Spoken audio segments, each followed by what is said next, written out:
Oh, okay. Actually, yeah, we're on we're on air now and we're live. Okay, so let me go.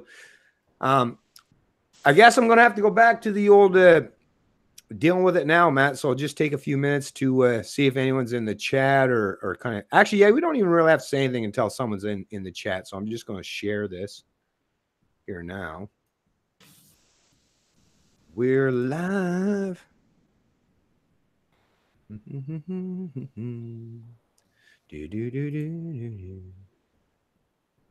Okay, delete.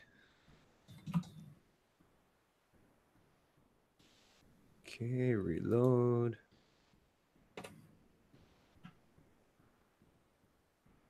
Do do do do do do do do do do. Damn, was everybody on the internet today or something? Seems to be a little slow. Okay, we're live. Let's try this. What? No, that's not right. What the fuck?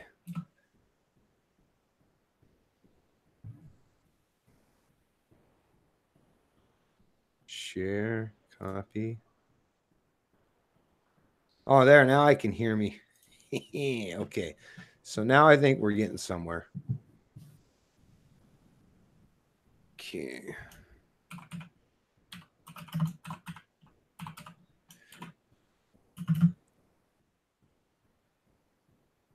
Yep, I think we got something here.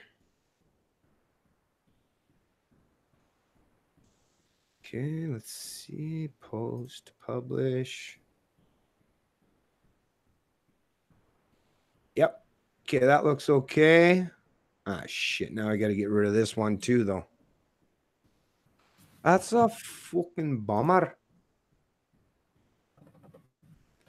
All right. Throw that baby in there. Nice. Might as well put it on mines too. All right. Well, while you're doing that, I can kind of give an idea of what we're going to talk about today. Today, obviously, we got some big things in the news. We're going to be talking about the Robert Mueller investigation, and his findings are finally now in, and obviously no Russian collusion was found. But we're also going to talk about the other big topic of the news cycle is New Zealand and their new gun control laws, and just a whole bunch of stuff happened in New Zealand. They're arresting and jailing people who are sharing the terrorist video in New Zealand. Obviously they've stripping a bunch of people from their gun rights and their right to self-defense in that country. So there'll be lots of things in today's podcast to talk about. Yeah, fucking taking people's fucking guns away. People that haven't done a goddamn thing. I'll wait and hold off on the rant till at least I see some people in the stream. Okay, there. That part's done. That part. Okay, that one's done. You got this one. That's good to give. Live events. Live events. Oh, wait. Sugar Plum. Hey, Sugar Plum. Nice to see you in the chat. Where's everyone? Well, just give us time here. I actually had to restart my live stream, unfortunately, because I don't know. Sometimes I think they don't like to see us get our stuff out there at times. Oh, Bill Lalonde. I'm here, but not very conversant. It's all good. Like I say, we're just basically giving a few minutes, get a few people here. I realize that we may end up at some point in time, hopefully not, but we might end up having to switch this to Saturdays. I don't know. I don't know if a lot of the people or, well, that's the other thing too. I do recognize them on a whole other channel, and I've had people mention that, maybe I should have done this on my Canadian Libertarian channel, but I like to have redundancy built in case anything happens to one. And besides, this was a whole new endeavor, and it's actually not even that difficult. That's the thing I actually question all the time. If the fact that you have to go to another channel and hit like this, it literally takes, 3 seconds to hit subscribe. I mean, if that's the barrier, if that's too much for you to overcome, Hey, I don't give a fuck if there's 3 people that watch me. If the rest of you just taking that extra 3 seconds out of your day is just way too much to ask, well, I don't know. I guess I don't really care to cater to those fucking kind of people, to be honest with you. But I'm definitely going to give it a few minutes because I do know that people are used to my own Canadian Libertarian channel. They're not familiar with the fact that I'm transitioning and doing this thing with my son. Oh, that's the other thing. I hear people all the time and they talk about, well, what can you do? How can we create? Well, you could be like me and not just be libertarian and think about that way philosophically and you know, lead by example in your own life. Well, you could raise fucking kids. You could have children that actually think the same way and actually have that live, let live mentality. Like I say, when people say, what can I do? Well, you could kind of follow my lead because I think I speak from fucking real world experience and I'm a real world example of how you can create more freedom in your life and in your community or the people that you surround yourself with. I literally have the recipe, and I'm not just saying it, I fucking live it. That's the other thing. But, you know, that's the other thing with in Canada, too. Everyone likes to fucking, in Canada, we love to shoot each other in the fucking proverbial foot for some reason on that raise to the lowest common denominator, it seems. What I like to do is when I'm out in public and I'm just engaging with the public, whether the other day it was I needed to drive over to a dealership and I had to get their fleet manager, the guy who carries you from location to the dealership. Well, he drove me from the dealership over to my work. It was probably about a 10-minute drive in the vehicle with that guy. And immediately I start talking and getting into politics with them. You know, if you ever heard of Maxime Bernier, People's Party of Canada, you know, when we're out in public, the likelihood of us running into, if you're in a major city, the person that you may potentially talk to on the subway one day is very unlikely. You know, these are people you're crossing on a daily basis that you might never see again in life. So what's the chance? Why not take that chance and engage in politics with them? And if there's someone who's disagreeing of you or they shut you down, big whoop, try it again with someone else in the public. And like I said, you probably won't ever see that person again. So who cares? It's not like you got to worry about them judging you or stuff like that. So I just take any opportunity I can to spread the ideas of liberty and principles, ideas of freedom and liberty in the public. So I would encourage everyone to do the same. You know, that's the basic thing you can do is at least talk to people in the public, talk to your neighbors and get the things out there. Because if you're tuning in because you think these things are important, the least you can do then is to try to spread these ideas. Yeah, and at least, at the very fucking least, if you engage in an actual conversation or discussion with people, at the very least, one thing you will definitely see with some clarity is that because most of the Canadian population, especially the older ones, the younger people, not so much because they've been raised on the internet. So they see that there's actually real world examples of people that say things that aren't on television, like cable television or established radio programs such as the CBC. But a lot of the older people just seem to be completely out of touch with the fact that you have to actually talk about these things in a manner that's more nuanced to the modern understanding as far as the fact that we live in the information age. If you're talking to people that only, like I say, pay attention to the old establishment dinosaur type fucking media outlets, well, you'll recognize pretty quickly that these are people that are functioning from a realm of pure indoctrination. Nothing about anything they stand for. And, you know, when you've had these conversations with them, the stuff they regurgitate, it's like, you realize you could probably go back to the actual article in CBC where they're saying, oh, look, all you did was repeat what your CBC master told you to say. Do you not realize that? You know you didn't come up with that fucking thought as your own original. All you're doing is repeating what your thought leaders or your opinion makers told you.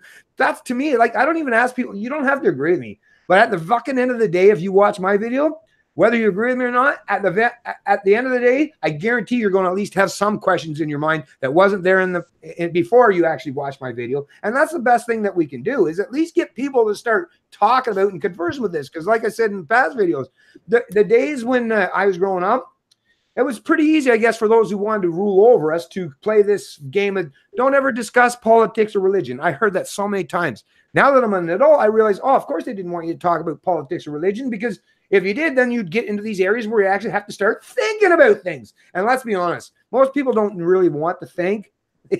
That's bothersome and cumbersome for most people. They just want to, hey, function in a world where, hey, is everything conducive for me? Does everything work beneficial to me? And if it does, well, that's good. I'm totally good. I don't care about looking outside of my own little echo chamber or my tunnel vision as long as everything's conducive for me. Now, me as a libertarian, that's the thing that's hilarious is as a libertarian, I am all about the individual and taking about I am a priority in the world because I have to take care of myself. But I also think very critically about the fact that my actual happiness, my not just happiness, but my prosperity and the things that bring me into my life is not just things that affect me directly. Of course, that's, like I say, that takes precedent and priority, but I also care about what happens to other people as well. So I have to have, and for me to know what's on other people's mind or to figure out where they are as far as the philosophy or their stance or their position on social economic policies, the only way I'm ever going to get to that point is to actually have conversations. But like I say, the ones that want to rule over you, they don't want you to have conversations. They don't want it to be a one-way, not a conversation. Rulers only want you to listen to what they got to say and then follow out or carry through with their orders or edicts. They don't want to hear you talking back to them. Matter of fact, that's the last thing they want is anyone questioning their authority. Well, what I found too is two major things I found working in the private sector, engaging with the public every day is, first off, the media is very good at making it seem like politics is such a major thing in the public's eye, and that these left-wing groups or right-wing groups have a lot more power and say, and there's a lot more people on the fringe than there actually is. So engaging with the public myself every day, I find I run into two types of people. And this is hard for me and my father to understand because we're so entrenched in politics, but there's a vast majority of the population that just work their 9 to 5 and really tune it out. When they come home, they don't turn on any kind of news stations. They tune on Netflix, or, they're tired and played out from work, so they just chill and take their time off with their family and their loved ones. And I know, like I said, me and my father are so entrenched in politics, it's insane to think, well, how do you not know about this and that? But there are a huge vast of the population out there that don't even engage in any politics. So I take this opportunity, like I was telling you the story about the guy who was driving me over to my work from the dealership.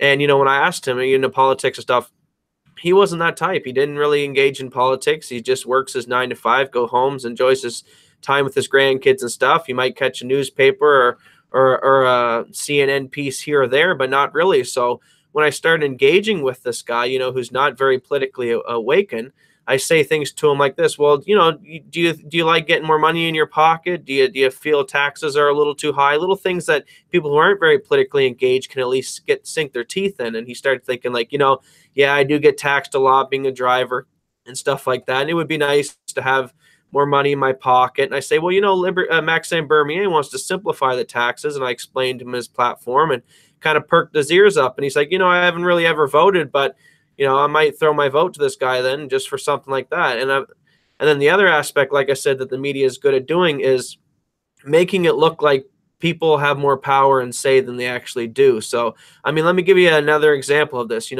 Gay people make up maybe a couple percentile point. Let's even give the benefit of doubt and say 5% of the population. But yet almost in every other Netflix show or any kind of major movie, you see a push to have a gay person in the scene. So the media is very good at making it look like minorities are a lot bigger than they are. And I find they do this with politics as well. Same with people like myself on the right or people on the left. They'll make these left-wing protesters look like, wow, look how many of them are. Look how many of these millennials are a bunch of dummies and all that, but not actually showing that there's a massive amount of the population, especially in Canada, that doesn't even vote, that doesn't even engage, that doesn't even care, or that's gotten so sick and tired of politics, they've just pulled out completely. And that's where we got to try to reach those people. And that's why I say any kind of you listeners out there that are just out there working in the private sector, engaging with the public, take that few seconds when you're at the bus station, take that few seconds when you're at work with your coworkers and float a few ideas past them, see what you can get.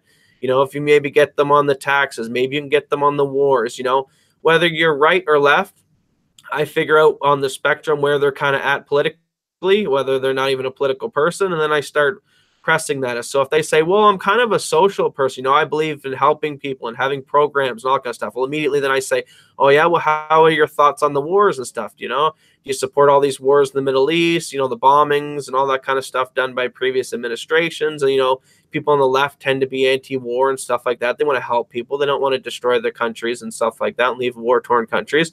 So when I hear them bite into that, I start talking to them once again. Oh, you ever heard of libertarians? Maxime Bernier, we're non-interventionist guys. We don't like war. If they're an old-time conservative guy, oh, I like my taxes low and that type. And, I'm not really into politics, but I voted conservative my whole life. Okay, well, how about this? End the corporate welfare, and let's get more money in your pocket and stuff like that. And you just feel people out and engage with them.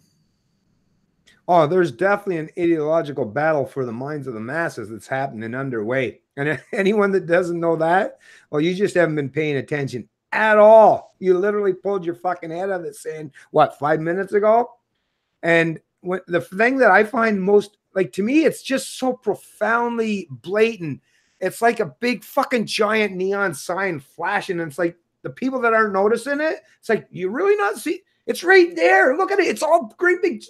How's that red fucking big neon light shine? How do you not see that? It's so glaringly obvious. Like I can't even look directly at it. It's so bright. But the people that are actually pretending that they can't see it, it's like, no, I guess you fall for that ideology, and you're one of those people that'll put on the blinders because, hey, you think it's going to benefit you. But once again, at some point in time, even the people that think this fucking top-down collectivism or authoritarianism, this identity politics, even these ones that think that, it's now in their favor, watch how it unfolds. Every top-down tin pot dictator, authoritarian piece of shit always propagated a message to the masses that, I'm just here to defend you. It's not that I'm seeking power. It's not that I'm a control freak. No, I care about you, even though here I am sitting upon this gold-plated throne. I've never actually mingled amongst the regular people, but I care about you, right? Well, that's the political class. That's the ruling class today. They basically are akin to the monarchs of the old world Europe or in the past. But like I say, they got a better sales pitch. And the people today are so conformist, and I guess they've got so many things that capitalism has provided to them that they can dull their senses, dull their mind, and dull anything that has to do with morality or ethics to the point where they'll just go along with whatever fucking sales tactic, message, or narrative that the next central planning authoritarian comes along with, because I've seen it so many times. I can add to that. I can add to that though. So like you're saying, the big red neon sign, how do these people not see it? How do they not engage in politics? How do they, look the other way? And I would add to that it's basic human psychology that I'd say a vast amount of people in the public avoid conflict. There's two people. There's people that are you always hear this. There's the fight or flight mechanism in your body when the moment comes and, you need to make that split-second decision. There's two type of people in this world. There's the fights and there's the flights, and we have that built into us. And I would say that this works out in the real world too. And like my father said, people, how do they turn off and not pay attention to this neon light? Well, that light to them is conflict. So people like that don't want to get into politics or engage into politics or admit, like me and my father say every day, that it's that bad, because then they actually have to, yes, potentially address a conflict, potentially have to tackle some demons, potentially have to get physically active in politics and, try to actually make change. And these people are not that type of people. They're the flight people. They don't want to go into conflict. And, it's a sad thing, but that's just how humans have evolved.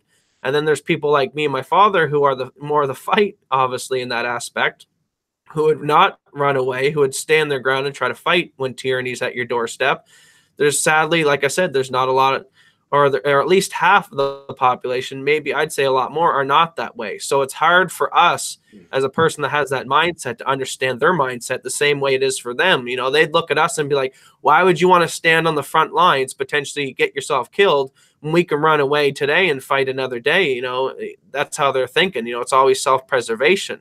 Meanwhile, me and my father can have the foresight to say, yeah, but if we don't put our foot down now, things may lead to worse things down the road. And yeah, we might not die, or we might die today, but we might die down the road. And, it's appealing to human psychology. And that's what the elite is. That's what the mainstream media and all this stuff is. They're very, very good at using propaganda to deter and to brainwash and to make the population zoom out of these things, because who wants to tune on the news cycle nowadays? It's people being killed, it's objectifying, sexifying children, and pillaging countries and wars. Exactly. Who wants to stare at that? Who wants to tackle that? It's not nice to look at. It's actually pretty depressing at times, but there's people that got to do it. And there's people that have to do it. And unfortunately, it's always usually a few brave, and it's a few of the ones that are on the fighting strong side that end up, being the ones to lead these political revolutions. And we're not, like I said in previous podcasts, and always reiterate, we're not calling for any kind of violence on any of these shows. We're always at the self-defensive standpoint. But even in that sense, even there's people out there in this world that are getting maybe attacked and killed, or maybe being raped and abused. And there's people that'll just freeze up and won't do anything and just let their predator and their attacker get away with whatever in that instant. And then there's the people that would try to fight in that moment. And this is basic human psychology, and we have to try to understand it and appeal to it. So my question, taking that notion, is how do I get someone who's one that's willing to fight in that moment of fight?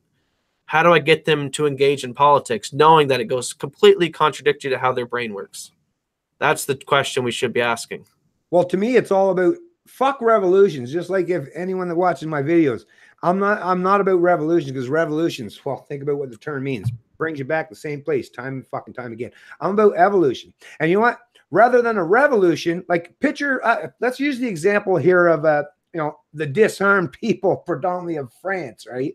Where they have these fucking dipshits now in the military and the police now violently oppressing them for daring to stand up for their rights and freedoms. Go back to, like I say, the French Enlightenment era. And these people, at least if they've had some education and understanding of their history, that's probably at least some fundamental reason why the people are standing. But if you think about just the picture, and you've seen them out there. So take a picture of a group of, even if it's 20 well-armed, militarized, in full fucking gear cops, right?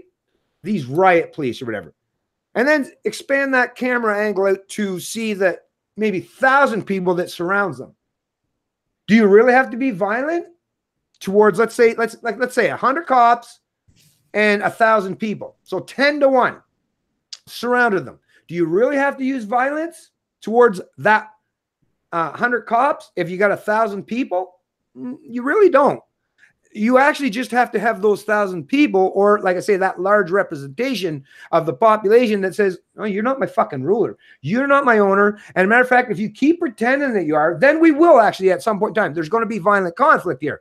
But it's only going to be the minute you advance 1 foot forward toward me to deny me my God-given inalienable rights to be a free human being. That's the message. To me, it's all about the intellectual.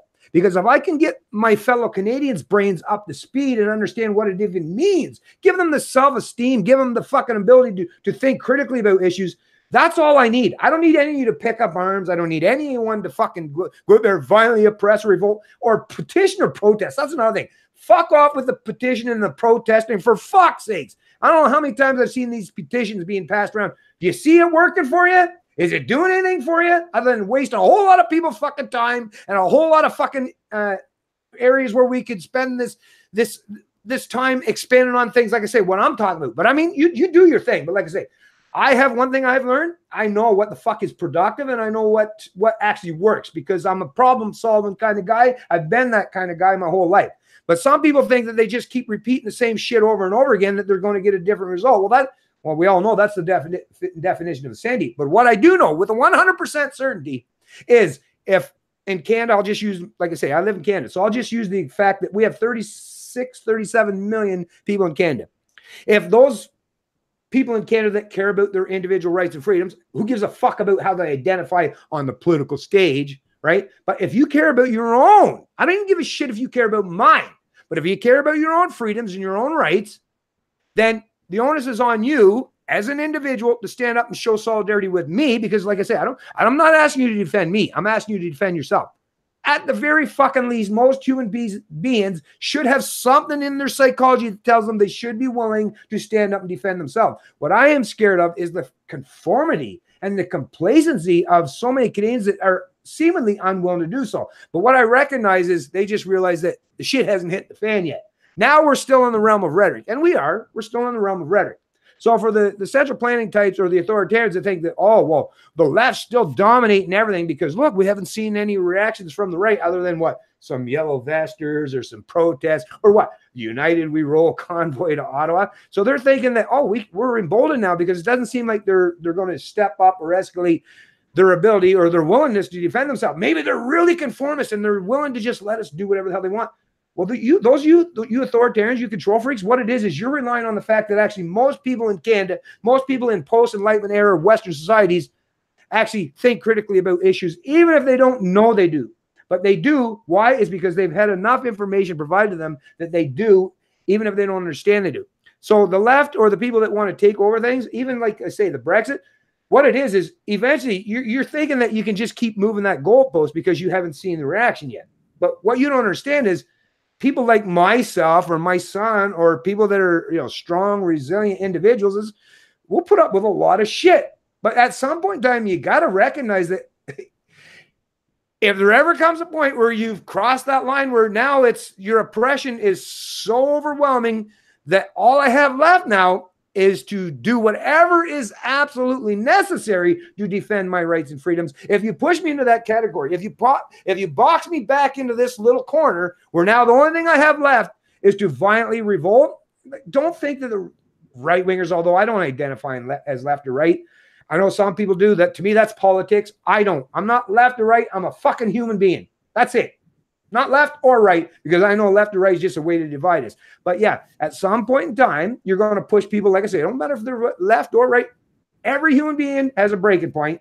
And these central planners or these authoritarians that seemingly coming from the left these days think that they can just keep pushing and pushing. And every time they push the goalpost, they're like, oh, fuck, so far it's okay. But what it is the people that you're opposing are very calculative. They're very measured. They're much smarter. They're much wiser than you. And they will wait till the appropriate moment to retaliate.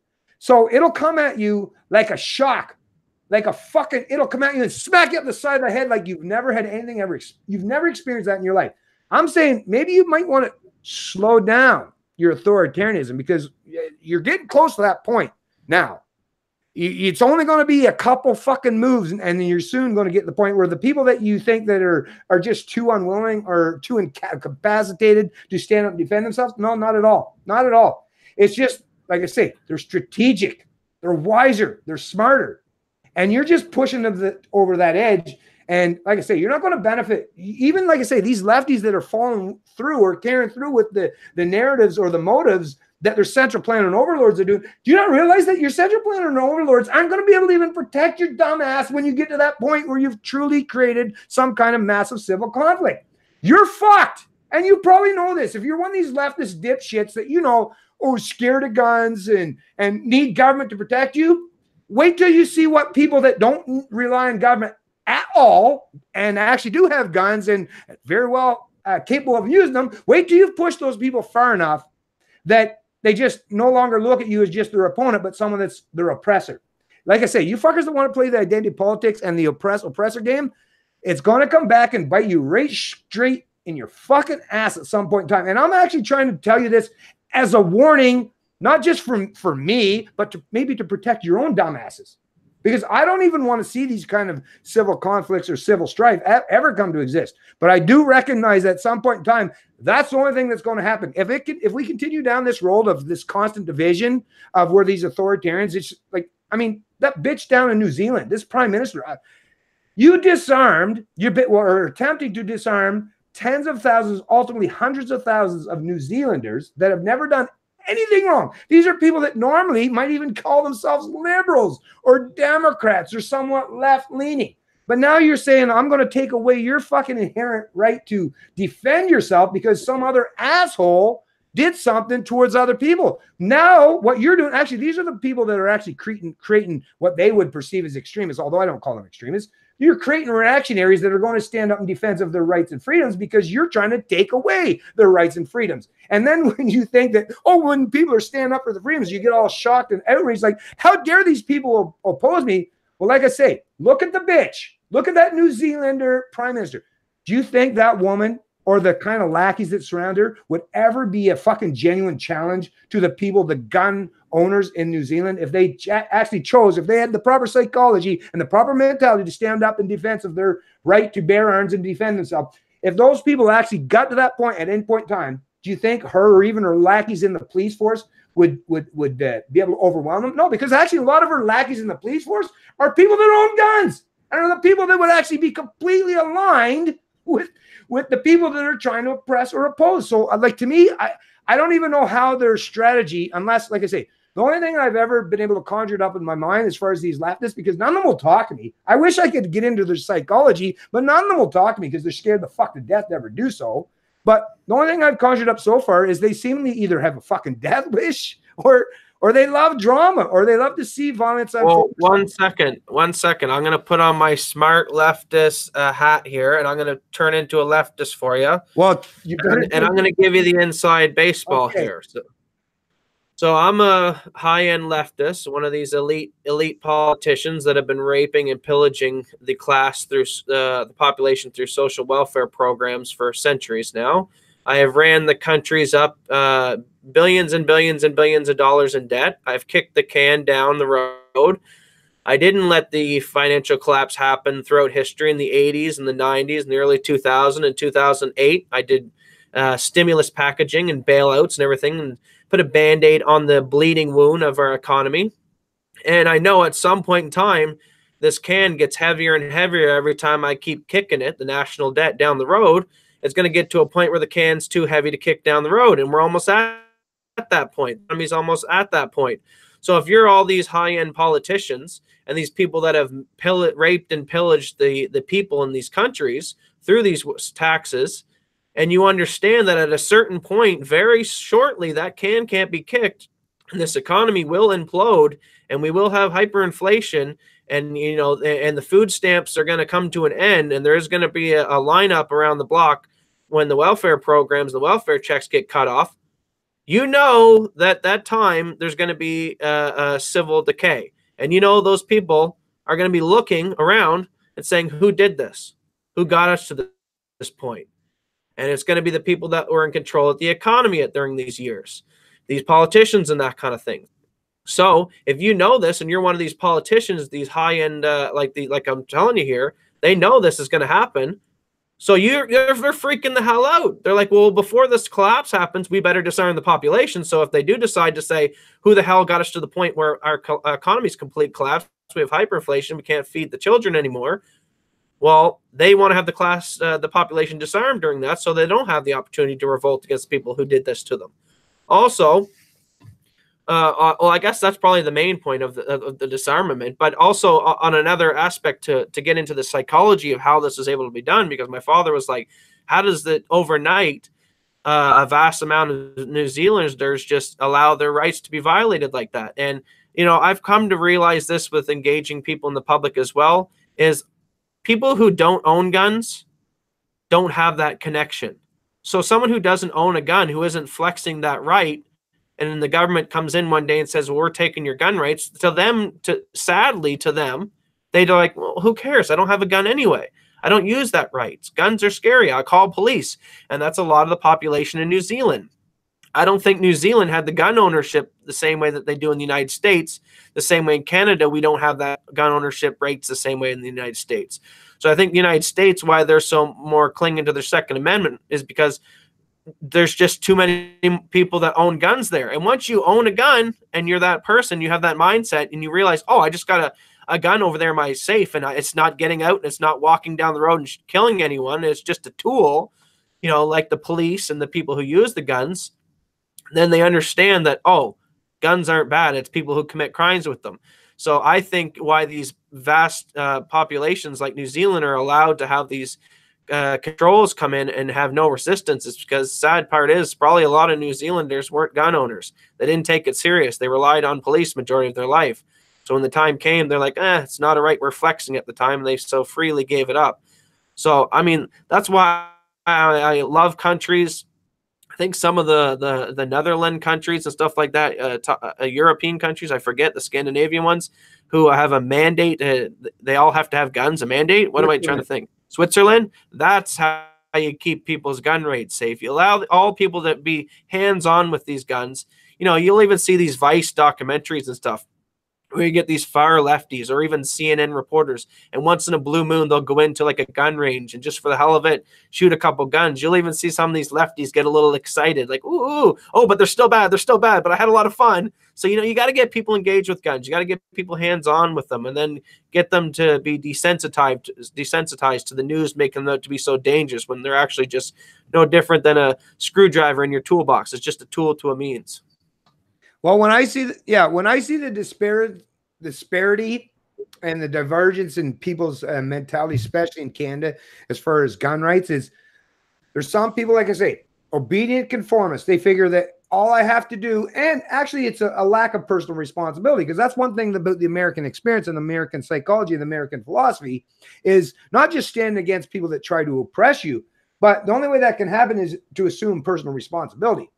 And rather than delegating your security to someone else, because that's what government is a representation of people that are too cowardly or too unwilling to stand up and defend themselves. So they think, well, if we give that authority to some third party or some overarching umbrella authority, well, then I don't have to do that myself. That's a passing of the buck. The American people, like I say, don't, and the Swedish or the Swiss people from Switzerland, and that's the other thing about the Swiss people, is not only they 1 and 2, like 50% of the population well armed, they also understand that they don't get into any foreign conflicts. So they haven't joined the European Union, World War I, World War II. They never got involved in any of that shit. These are people that have a proper psychology and philosophy, and look at how prosperous these places are because, like I say, they don't get involved in military conflicts. They understand the importance that, hey, if you want to be independent and sovereign nation without joining up with a big gigantic gang like the European Union, well, the only way we're going to be able to do that is if we have a well-armed population where people know that, hey, you want to fuck with our peeps, well, you're going to have to try to come into a place where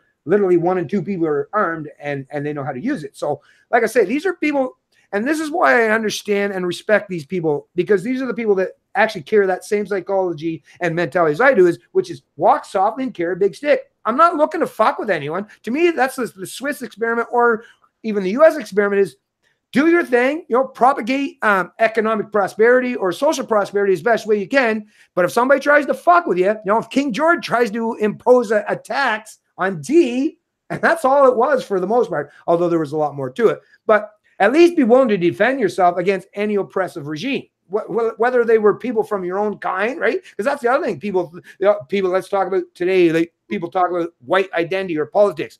Hey, it was all a bunch of fucking white people. The Americans that set up the U.S. Constitution, the founding fathers, they were all from mainland Europe back in the day, or England, let's say. So not necessarily mainland, but, the island of England or even Ireland, right? But these are people that said the only way we're going to have any capacity or ability, if we're going to separate from being mindless serf slaves to some fucking foreign ruling class, is to not just enshrine our psychology and our philosophy and the ability to think about what it is to be free, but the only way it will actually happen probably is if we have the ability and competence and enshrined within our Constitution that we have the right to defend ourselves. Not just that we can, or we have the capacity or the ability or the competence, that it is our inherent God-given right to defend ourselves against anyone that tries to socially or economically slave us, whether it's a foreign party or actor or from some other country, or whether it's a domestic politician or political party that tries to impose their will, their mandates or edicts on us by using the political realms or the political means, which, let's think about this, folks. The political means, all right? And if you don't understand this yet, it means you really need to watch a lot more of my videos. But politics is a representation of this. Government is a monopoly of force or violence. So government is someone pointing a gun at you and saying, you do what the fuck I say. And if you don't, there's going to be consequences. Well, the only way that you'll be able to challenge someone or oppose someone that has that gun in the room to impose their edicts on you is that you have to have the access to that same kind of gun. Now, it's not going to be the metaphorical gun as far as government, but a physical, tangible gun. And the founding fathers of the U.S. understood this. That's why they never tried to put out or present that it was just about hunting. It was about being able to defend yourself, not just from foreign actors or foreign interveners that try to social or economic slave you, but even the very fucking peeps that live in your own goddamn place of residence or your own country or your own province or your own state. There's going to be sociopaths. There's going to be authoritarians. There's going to be control freaks that even look just like you.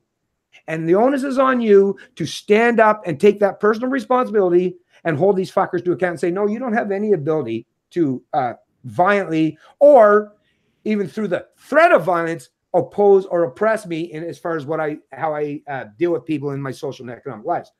And that's to me, that's the most important thing, which is, it's a thing that I see as a big failure in Canada. But you know what, in New Zealand, let me just say, actually, I'll try to get back to this but I did say before I continue on, I would definitely deal with the people in the chat. And I actually want to do this now because there was someone actually earlier on, Bill Lalonde, someone said, distance yourself from obnoxious people. I think a lot of us do that with our politics. And I get that, Bill. But you know what? That's the thing. The people that tell you to, and I get that because politics is terrible. I don't even like to deal with politics myself, to be honest with you. But you got to think a little more critically about that because, like I say, if we're not, and I didn't, like in my 20s, I'll tell you, I didn't pay one fucking bit of attention to politics. But while I was off doing my own thing in my private life and not paying attention to politics, the people that were paying attention to politics, the authoritarian types, the ones that do want the central plan, they were more than willing and very busy paying very much attention to politics. And matter of fact, over the course of those 20 plus 30 or almost 30 years now, they've actually written a lot of laws now that 30 years later, I'm like, oh, fuck.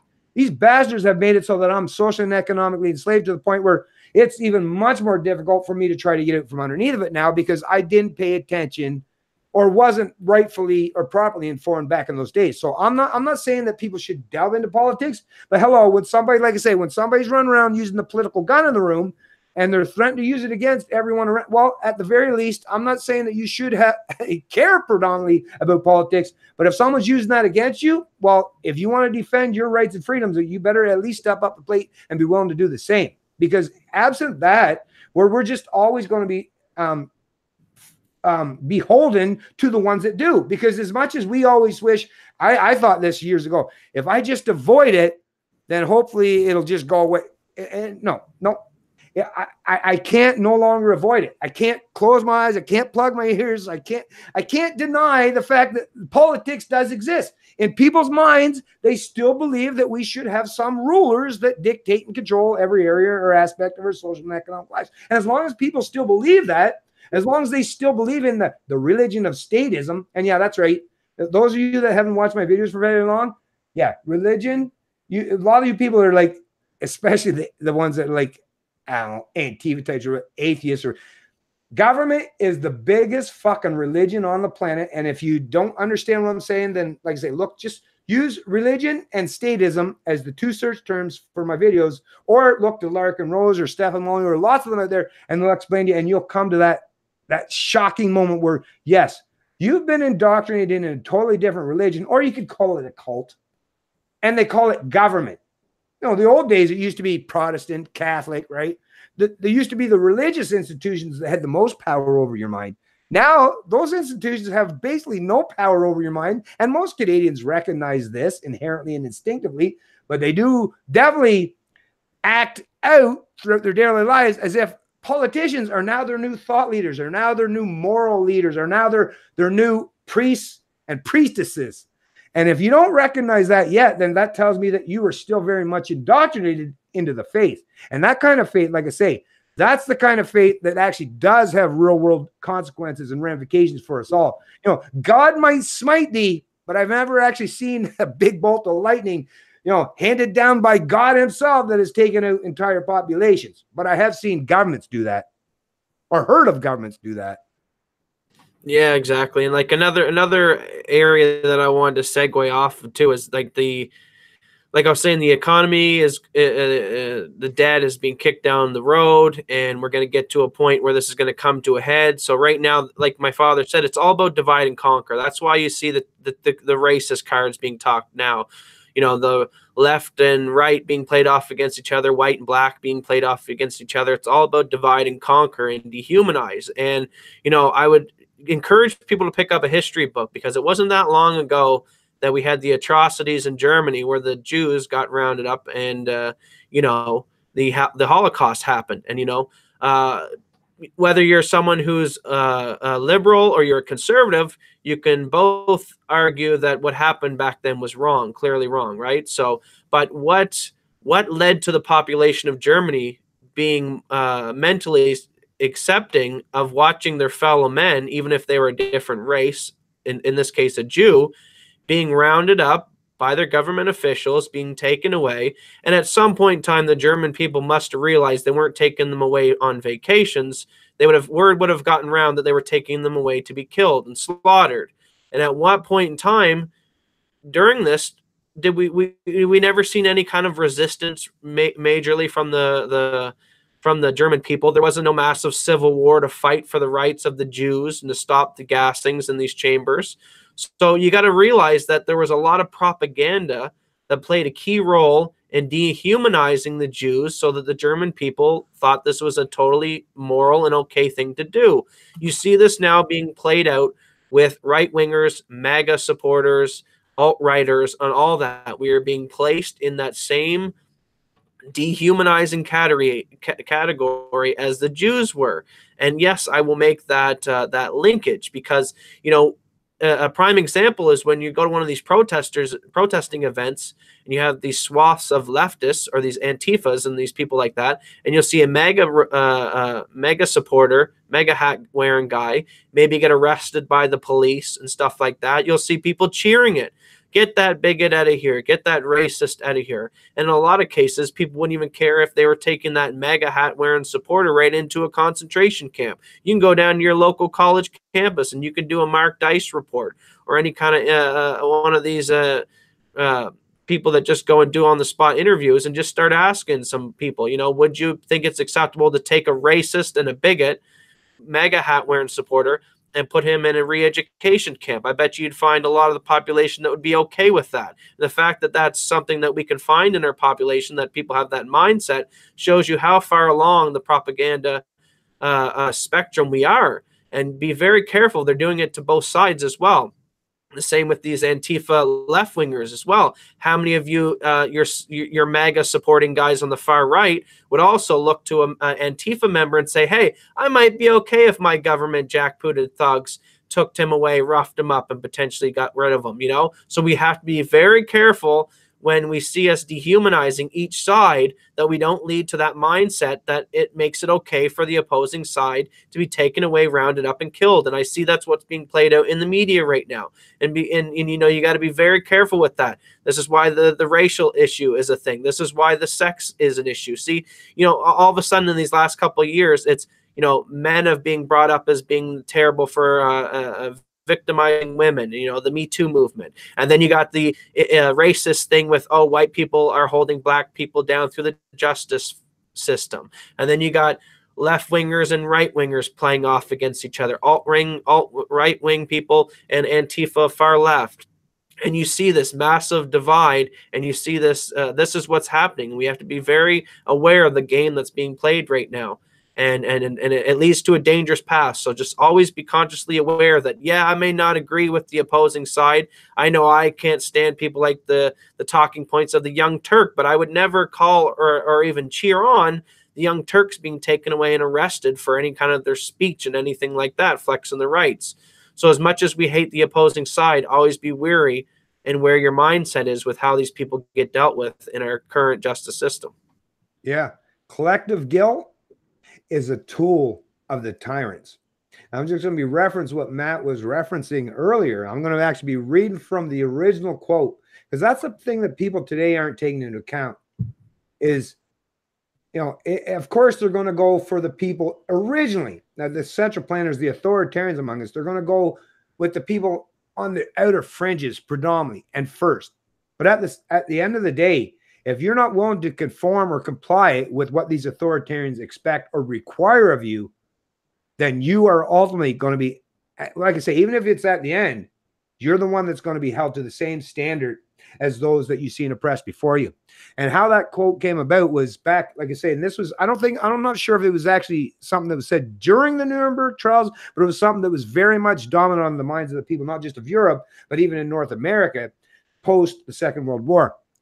First, they came for the communists, and I did not speak out because I was not communist. Then they came for the socialists, and I did not speak out because I was not a socialist. Then they came for the trade unionists, and I did not speak out because I was not a trade unionist. Then they came for the Jews, and I did not speak out because I was not a Jew. Then they came for me, and there was no one left to speak out for me. Martin Niemöller is the quote from this particular, like I say. So what happens is today, people that are looking out there, like I say, even the people that are maybe apolitical or not political in nature, they're seeing that, oh, right now it seems like, oh, they're just mostly focusing their attention on people that they perceive as like, the MAGA hat wearer, right? Oh, they're just a bunch of far-right extremists. But in reality, if you took the time to even ask or speak to these people that, wear MAGA hats, you'd realize that maybe some of them are all about, their economic freedoms. Maybe some of them are maybe against maybe immigration policies per se. But you'll realize that every one of those individuals have their own predominant reasons why they stand or support Trump. It's not a one size fits all. So when these collectivists or these central planet types try to use this message or this narrative that, anyone that supports, let's say, Trump or anyone that stand up for freedom or liberty in any way, well, they're all bad people. Well, then that's where you realize that the minute someone puts forth or presents a narrative that tries to create some form of collective guilt without any nuance at all is in regards to respecting each and every individual, then you know that they're using that for an authoritarian mentality and psychology, so that they'll be able to impose their will, their mandates and edicts onto the masses. The onus is on, like I say, to me, whether you're a Muslim, a Christian, white, black, gay, straight, I don't care how you identify, the onus is on you. If you're an individual, the most important thing you can do today is to show solidarity with people that you don't even agree with at all. As long as the people that you don't agree with, like, okay, perfect example. I'm not a huge fan of promoting this not just transgenderism, but this transitioning young people, right? Now, if you're a transgender person, and actually I have a few friends actually that follow me on Twitter that are people. Actually, I had an interview with I thought it was a guy, but I guess she identified.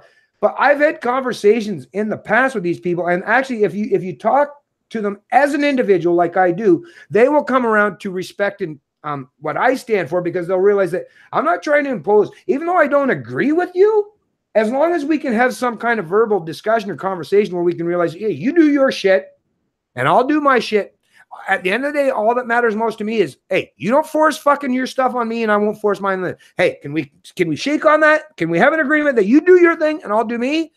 Then I think we can have a good, productive relationship, or maybe even not have a relationship at all. Maybe never even speak to each other again. But at the very least, we've both walked away from that dialogue, from that conversation, recognizing that, hey, at least that person's not trying to impose anything on me and I'm not going to impose them. And that's what freedom, that's what true individual liberty entails.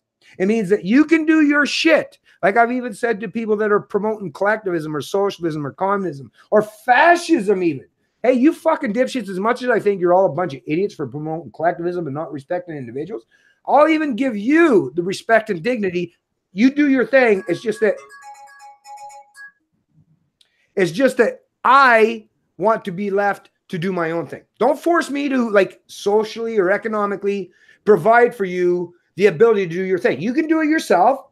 That's totally on you, but you should respect me for my ability and my willingness to do things in my own way. That, at the end of the day, that's really what it comes down to. And that's where, like I've said in many past videos, just like they're saying about Jews, socialists, or communists, is at some point in the day, even these intersectionalists, these far left fucking dipshits that try to create us all in this intersectional shit, at some point in time, even them, and you're seeing it today. Look at their right now, okay? Justin Trudeau tried to play the identity politics game, and what were the groups? What were the dominant groups that he tried to promote and praise and suggest that, oh, we're team, A, right? Team left, and then the people that, whatever, the conservatives, whatever groups they cater or coddle to, well, let's call them team B. Well, look, Trudeau liberals, they decide, well, if you're a feminist, if you're Aboriginal, or if you're LGBTQ, or if you're, I guess, like a racial minority, like a black person, these are the people that I guess we're going to now carry favor for, and fuck everyone else. But look at how that works even for Trudeau. And like, this is a guy that's tried, when he's had some handlers around him, Gerald Butts and all these dipshits that have tried their best, and they've even had the media helping them to put forth this narrative. But just a couple of years into his mandate and his identity politics game, look at what's happening. Now you have Jody Wilson-Raybould, Philpott, that Chavez chick there, Selena, black woman. So two Aboriginal women, two Aboriginals, and three women, one that's black. Like all these identity politics people, all these people that want to play that game, now they're turned against them. Why? Because eventually at some point in time, every single one of them, if you sat them down in a room, they'd all have to at some point in time come to the realization that no, it's the individual. It's the only thing that matters at the end of the day.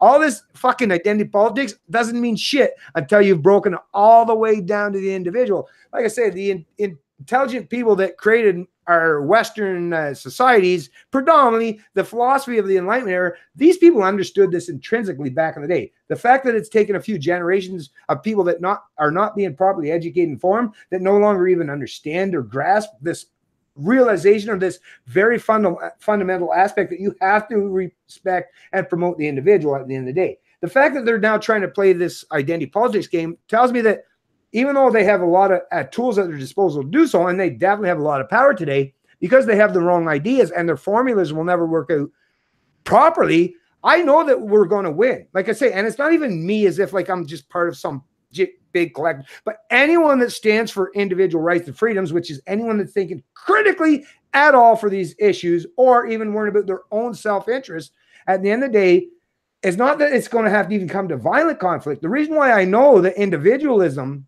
and the promotion of such will win is because it's the only philosophy that's conducive even for these fucking idiots that are trying to play identity politics.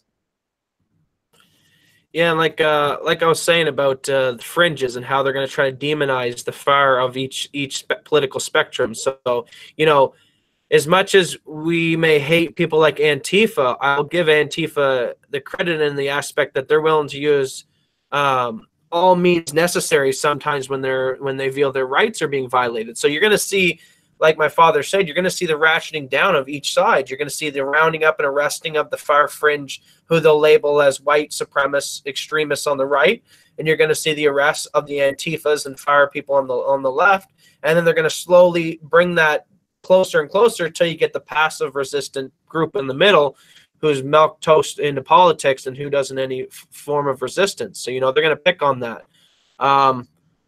What else was I going to say? I guess we could probably take some things in the video chat or from the chat as well. Is there any questions being posed in the chat for us? Yeah, weird though, Matt. You're as my side of the video. I'm going to try to pay attention here, but you're getting broken up for some reason on your side. Your video.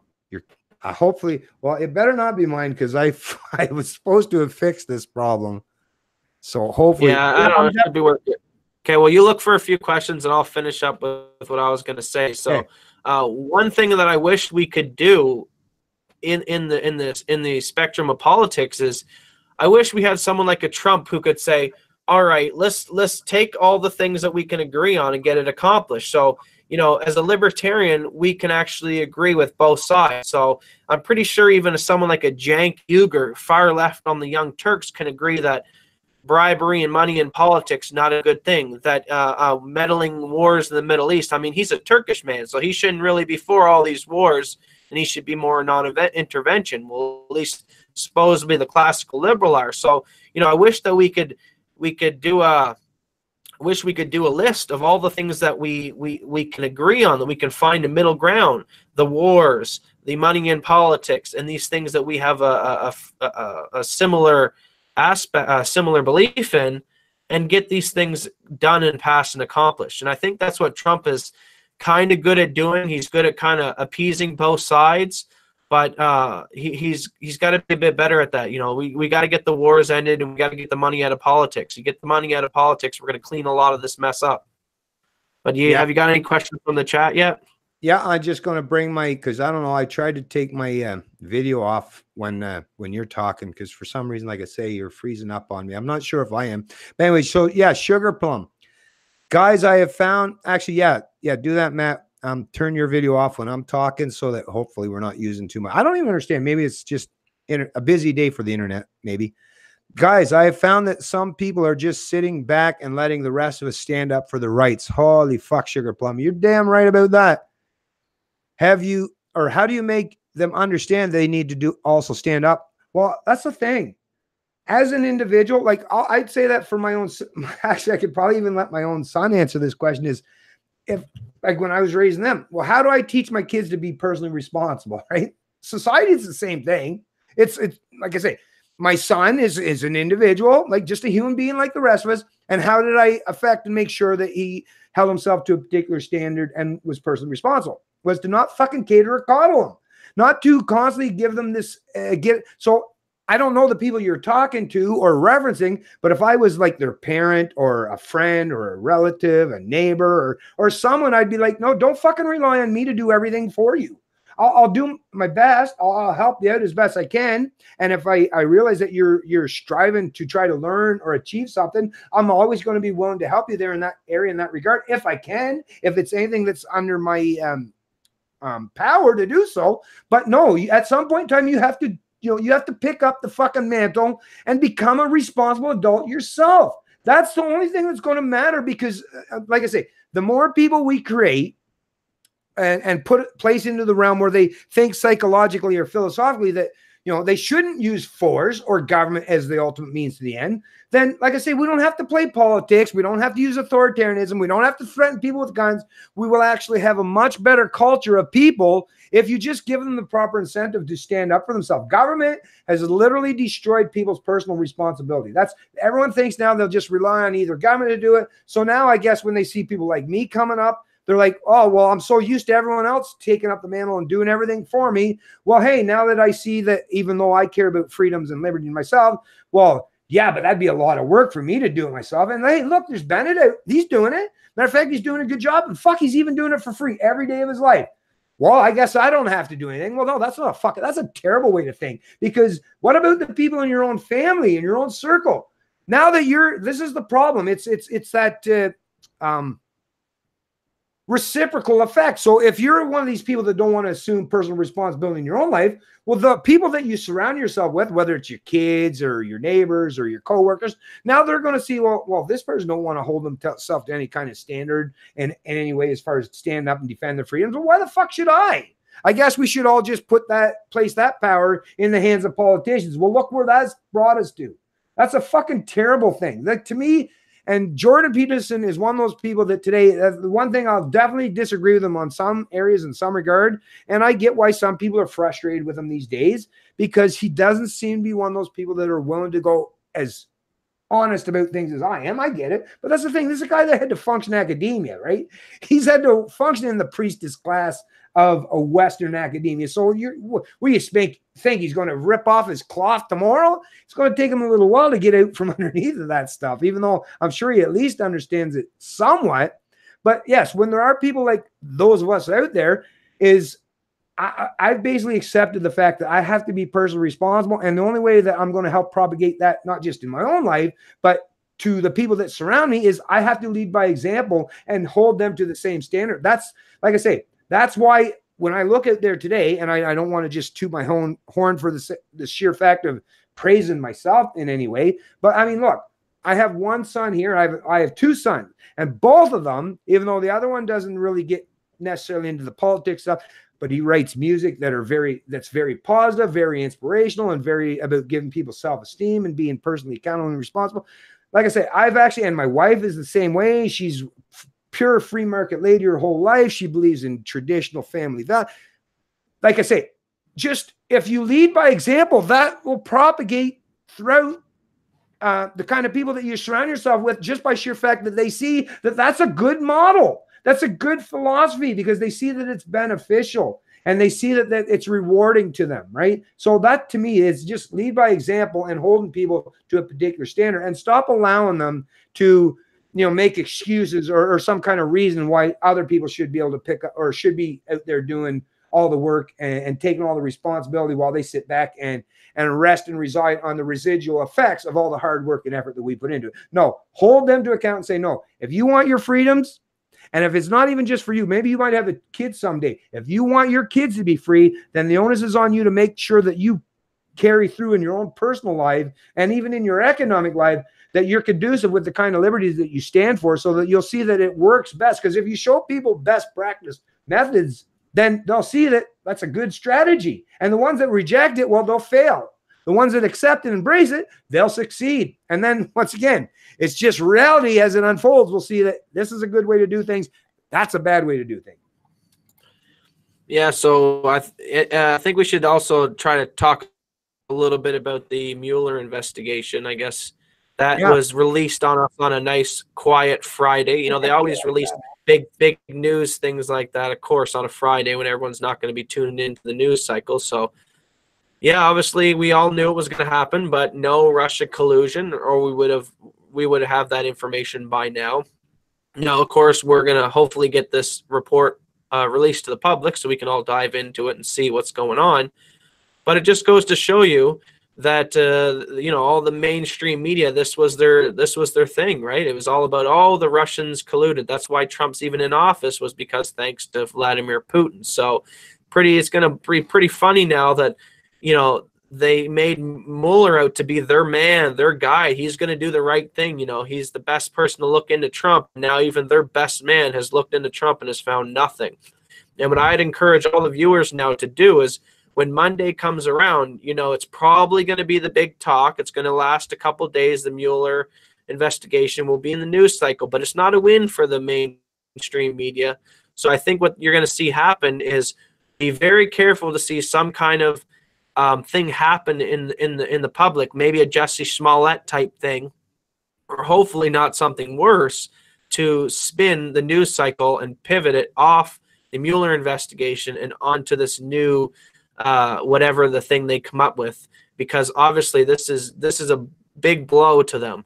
You know, this was their golden egg, that Trump was a Russian agent. So if they can't go on this narrative anymore, and it blows up in their face, and they got egg on their face, the media is very good at, oh, redirect, look over here, look over here. So, and that's what a Jussie Smollett, that's exactly what that was at the time. I can't remember now. See how effective they are, that I can't remember what was the major news issue at the time before Jussie Smollett came out. And then we started talking about him for weeks and weeks and weeks. And also, it's very funny how you can see the media manipulation just by how often they cover a story. So, you know, let's go with the New Zealand shooting, for example. You know, how many days in the news cycle will you see this thing blasted and blasted? They'll probably still talk about it here this next week, you know, with the gun control measures. And they'll keep milking this story about this white terrorist who went in and shot up this mosque. But then, like people in the chat have alluded, anyone who's into politics and any kind of people who look into the news at all realizes that there's atrocities committed by Muslims in the Middle East on a daily basis, killing Christians almost every day. And, you know, hundreds and hundreds of people have died over there in the last month or so from Muslims' violence on Christians in these foreign countries. But you'll never see that played in the media. And, you know, always be weary of what they're focusing in on, you know, because they're always going to focus in on what they want you to see and pivot. And you gotta realize, what are they not paying attention? Usually that's when you're over the target. And I'm gonna be watching the news cycle this week very, very closely to see what kind of event they're gonna play off to make us pivot from the Mueller investigation into this new news cycle, because I want to see this Mueller investigation stuff played out on the news cycle all week, because there's just so much to get into, because this was such their trump card, right? They were going to use this to bring down, and I'm kind of glad that it happened the time, because I didn't want this investigation dragging on into the 2020 election, because, you know, I'm really hoping that it's a nice clean slate for all the candidates, and there's none that are potentially up on investigations and stuff like that could potentially tamper Trump's chances of getting into presidency. So now that he's going to have this in his pocket, he's going to be bashing the media. Look, I'm not a Russian agent, but I am also curious to see what happens to Roger Stone now that this thing's been wrapped up. Yeah. Good. Thanks, Matt. So I turn your camera on. Yeah. So whether you're talking about the Trump-Russian collusion scandal, the Mueller investigation, which, yeah, it's a big fucking nothing burger. No one's been indicted. Like I say, and the media's out there trying to put out these narratives in their headlines. But like I say, read the fucking articles, people. Do not read the fucking... If you take away just the headline, then you're so ill-informed, it's insane. Read the fucking reports. because of course they're going to put a sensationalized headline on it and some political spin there, especially if it's under the politics section. But just read it. But whether you're talking about the Trump, Mueller, fucking Trump, or the Russian collusion investigation, or which like fucking 2 years since the man came to fucking power, or perfect example, the Brexit referendum, 2 years and 9 months, for fuck's sakes. Think about it. I love it because people always love to. This is the thing about being alive in the modern information age. And yeah, the internet never forgets. This stuff's not going anywhere, fucks. And even if the internet forgets, I've got it backed up on multiple hard drives. Nobody's ever going to forget as long as I'm fucking alive. But 3 years almost as far as Brexit, and fucking 2 years basically as far as Trump, neither one of them have panned out and provided anything. And now look what's happened Brexit. Now they're trying to create a scenario where they're going to try to postpone and prolong the Brexit deal. They're saying they're hoping that maybe they can get another extra year of it. So think about it. Even people back in the day, even the opinion or thought leaders back in the day that tried to paint Hitler as a right-winger, listen, National Socialism, the National Socialist, the Workers' Party, the National, or the National, I forget the name, but anyways, Nazism is National Socialist, fucks, okay? And these are, I mean, just look at even Hitler himself. Very frail. I mean, the guy's shoulders are about this wide, right? Like, have you seen the man? This is not a right winger. This is not your typical strong man or right winger. National Socialism, German Workers' Party. Yeah, exactly. These are people, like I say, these are collectivists. These are people that promote top-down authoritarian collectivism. So whether it's the fucking Bolsheviks or like the Stalins or the Maos or the Lenins or the Hitlers or the Mussolinis, they're all authoritarian, left.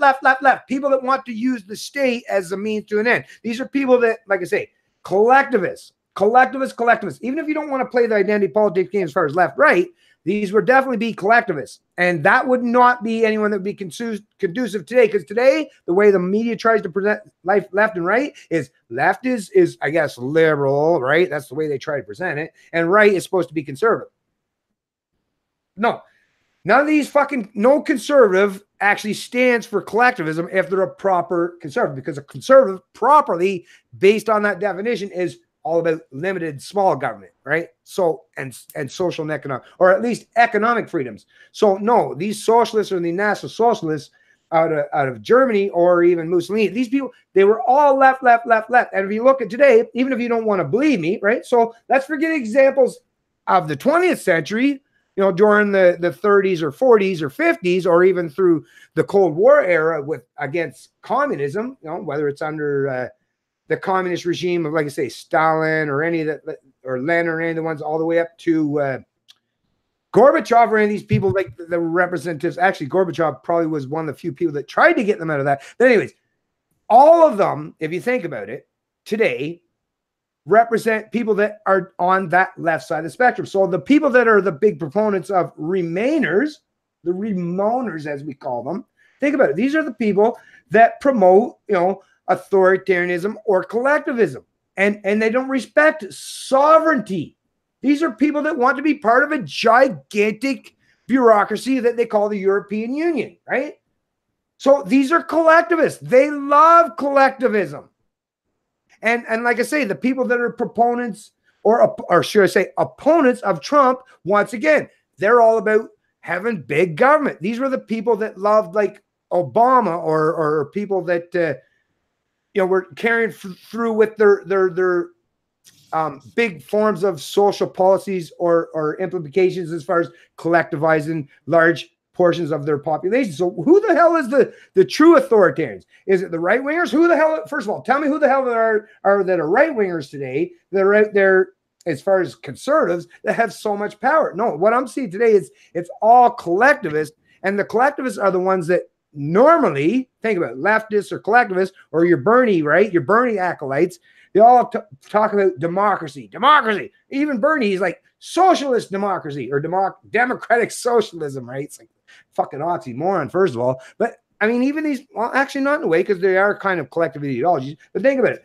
They're saying that they're willing to forego or override or overrule the democratic process, because that's the thing. Trump came to power as the president of the United States based on a democratic process. The same rules that Obama came to power, the same rules that Clinton came to power, the same rules where Bush come to power. So it's flip-sided back and forth as far as left, right, as far as the political realm, but they followed all the same rules as far as who came to power.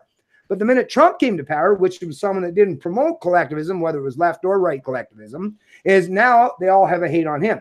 Just like with the Brexit referendum, because a majority of the population in the UK decided that they want to have their sovereignty or respect, the individual sovereign state called the United Kingdom, as opposed to the 28 or 29 member state, the European Union, because they wanted sovereignty.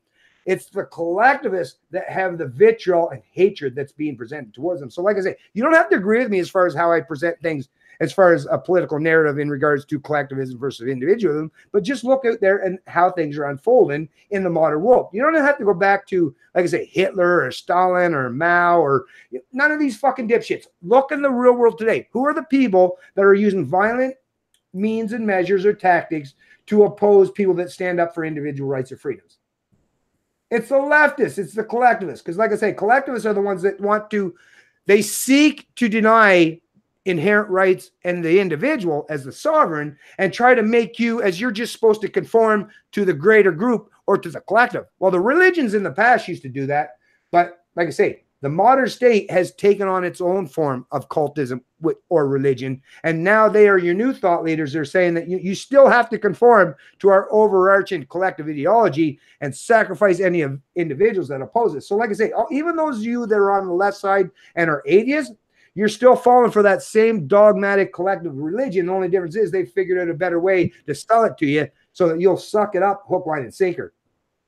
Yeah, but don't you find it also funny, though, at the same time that the major platform for the Democratic Party is open borders, and at the same time now, along with that, you now see a push for ending of electoral college? Aha! See, they want the numbers game when it comes to of having the run of the country, and I know my father knows we are not down for democracies, and America is not a democracy, and that's what it would be. If we got rid of the electoral college in America, it would be a democracy, it'd be mob rule. 51% can overrule the 50%. And, that's not good. And the way that it's currently set up right now is America understood that a lot of these city centers have higher populations. These city centers and higher populations tend to be more leftist. They're surrounded by all these social programs and police services and stuff like that. They're more dependent on government. They're not out in the rural, they're not out in the sticks, they're not these farmers that are less connected to the infrastructure of the cities. So they understand that if they can get rid of the electoral college and have an open borders policy, that they can bring in an influx of voters for them as well. If that was the case, we would be looking at a Hillary Clinton presidency currently if it wasn't for the electoral college. So thank God we do have it.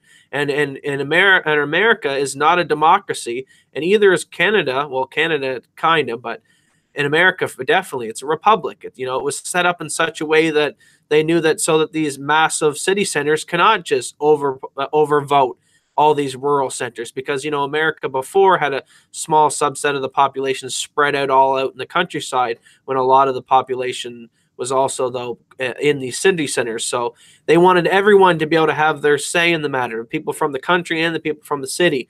You get rid of the electoral college, they're going to have this open border policy. They're going to flood in all these third worlders who are going to vote for these social welfare programs, like to keep them. They know that, and and because they're open border, these people that they bring in are going to thank them because they're the reason they're even in that country, and it's a voting block for them. So as much as the people on the left and the Democrats want to talk about Russia collusion with Trump, how about Trump get down and talk and take the gloves off and say, the real collusion, the real election tampering is the fact that you guys have open border policy that brings in a bunch of people to vote for you lefties.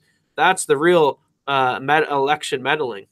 Yeah, well, I just want to point out, because Matt kind of helped allude to that, but I just want to reiterate it myself, is, yeah, I'm not a fan of democracy, because democracy is just mob rule. If you get enough people together that can outvote you, well, they'll fucking plunder you or control your life socially based on the fact that they have the largest amount of numbers. So they're the biggest gang on the block. One small point, though. Like, unlike the conservatives that had the Russian bots, fake bots, the leftists have third world or boots on the ground, real human beings at the voter pool. So you know what? Would you rather the Russian bots? Well, the leftists got actual human beings going to into the voting booth and signing for the Democrats.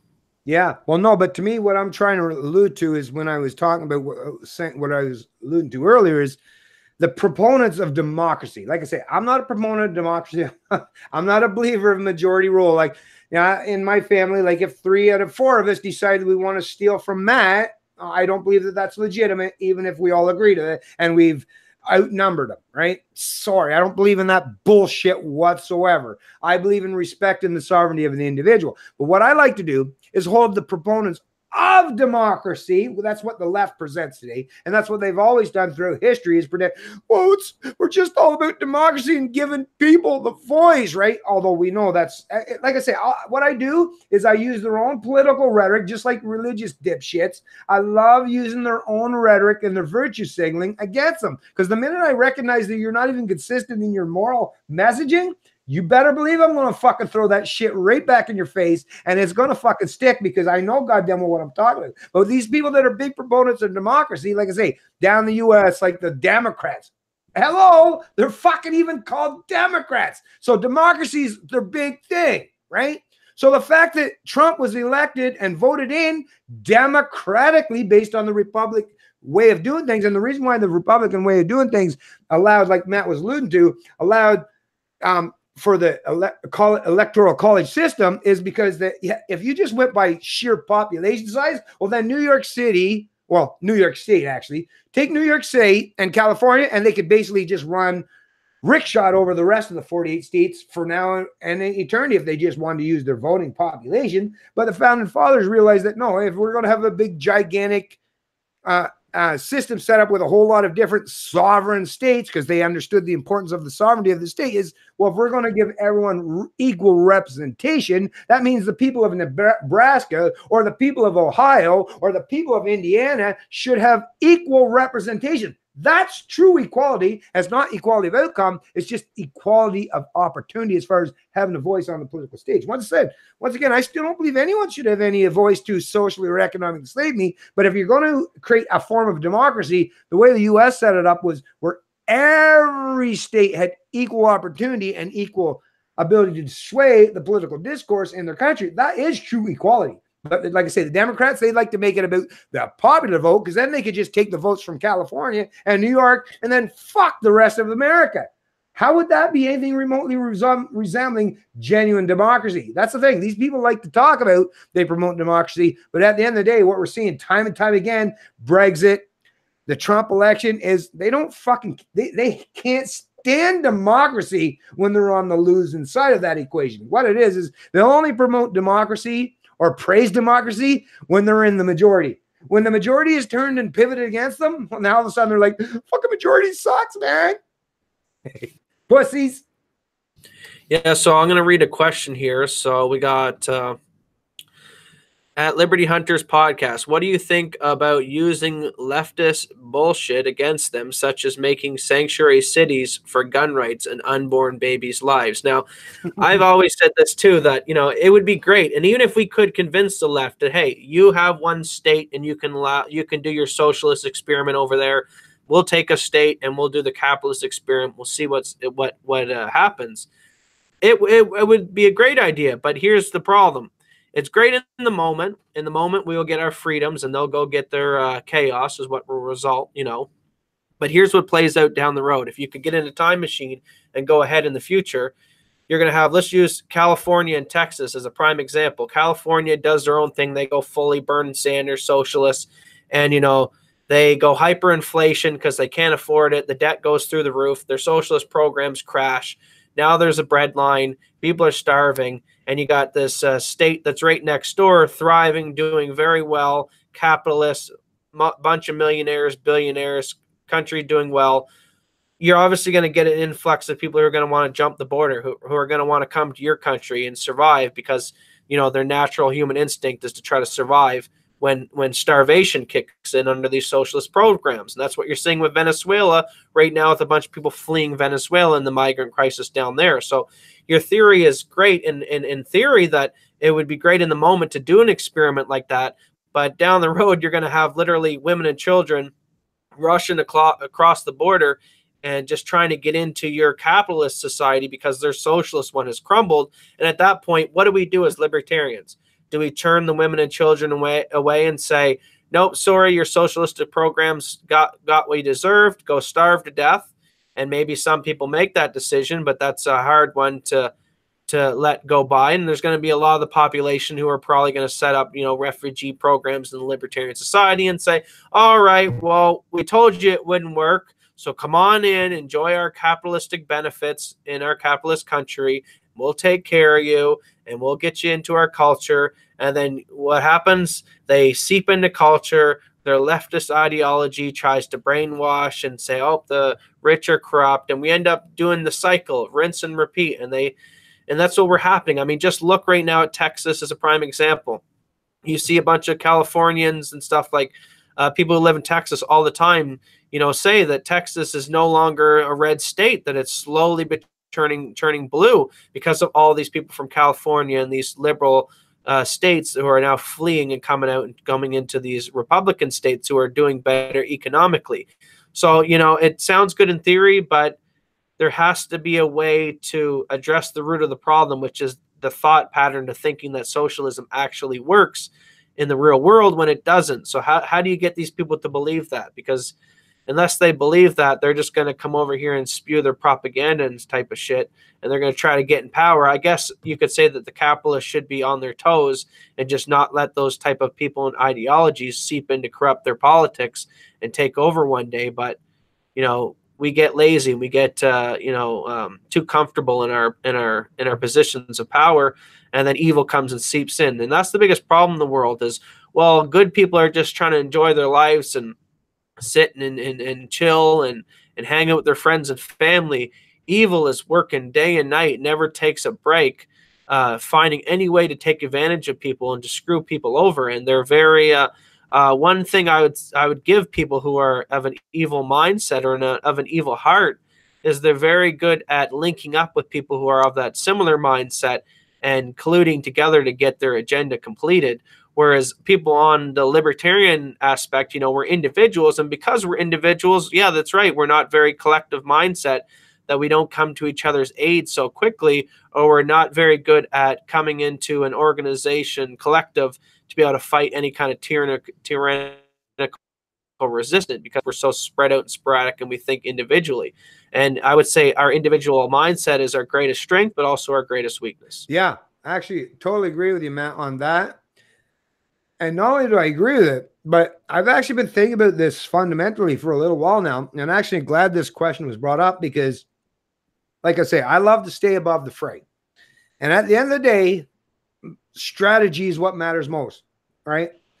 And if I see as long as we're dealing with each other in the verbal realm, then I will still stick with what Matt was just alluding to and putting forth the most important aspects as far as what it means to be a free human being and the philosophy that builds and espouses and compounds what that whole meaning entails. But if the day ever comes, this is a message I want to send to the collectivists out there is, if you continue to play this game, don't think for 1 second that people like me or Matt or any one of us out here don't have the capacity or the ability to just play the same fucking collective game you dipshits are. What it is I prefer to keep my nose above, the shit line. You fuckers like playing down in that swamp. I get it. I don't know how you can deal with the stage, to be honest with you. But if you drag me down to your level, and that's what you're doing, you're dragging me down to your level. But like I say, whether I'm up here or down here, I'm still going to kick your fucking proverbial ass at every level. So if you bring me into the collective realm or bring people like myself in the collective realm where we realize that, well, words aren't going to work no more. Discussions, ideas, philosophy, and having debates. If none of this is left and all we have left is submission or violence or using the same kind of political rhetoric, collective political rhetoric that you fucks use to indoctrinate or pit people against each other, Don't think for 1 minute we can't do the exact same thing. 100% I can do the exact same thing. Matter of fact, not only I have the ability to do the same thing as far as using collective narratives and pumping up people to, use their own collective ideologies to oppose their people violently, I'm very much capable of doing that. Very much capable of doing that. So what I'm saying is I want to hold myself up here. I don't want to go down here. But if you dipshits keep racing me down here, and I realize that the only thing I have left, like I say, is to conform or to play the same fucking games you are doing, I'm just going to say, I will still kick your ass, proverbially. Not physically, right? I'm not going to touch you. Well, yeah, unless we're physically in front of each other and you're trying to fuck with me physically, then you're going to be one of those people, and there's been many of them in my past. Yeah, go ahead, try fuck with me. Like I said, you better kill me, because if you don't, I'm not going to stop. The minute somebody tries to fuck with me, and like I say, I talk to any human beings ever done it in my life, the minute you try to fuck with me, the only thing you have left is you have to kill me. And there's been a few people that have actually tried that. They haven't succeeded. And so far, I'm even willing to this point in time, I'm getting close to 50. Well, death is not the worst thing at this stage of my game, to be honest with you. When I was in my 20s, starting my family, or in my 30s, when my family was in a certain, at this point in time in life, and I think most of those collectivists actually know, that's why they're scared to death to deal with people in the Gen X category that are in the middle ages of their life and are being so socially and economically fucked with, that we feel like at some point in time, they must realize that at some point in time, you fuckers are going to back us into the corner where, man, are you ever going to see that? That was a really, really, really, really, really stupid thing to ever fucking do. But that's why they're scared to death to ever talk about Gen Xers like me. It's because they realize that we're that one generation that still has that grasp. Because our grandparents weren't boomer dipshits, weren't a bunch of collectivists that like to fucking treat everyone like garbage. No, our grandparents were people that still understood the perils of world wars and all that collectivism and all that entails. So I'm still very much brave and bold enough, and because I have the understanding, I have the grasp that my physical life, it matters a lot, but I care about my success of offspring. I care about my successive generations, my grandkids that might potentially come. So yeah, be careful how far you push us. Be very, very careful how far you push those of us that are non-confrontational, non-violent. If you back us into a corner to the point where we have nothing left at our disposal and you're not listening to our words or what we're saying in defense, well, think about it. Do you think we're really going to conform or go off softly into the night with our tails tucked between our legs? No. Matter of fact, if I had a choice, not saying, like I say, this is just a concept that I'm driving in my head. But if I could figure up some magical thing where it's either I conform to the ruling class and obey by their edicts, or I stand in massive opposition, and maybe I might even die as a result of standing in opposition to people that want to socially and economically slave me. Like I say, there are a lot of us out here.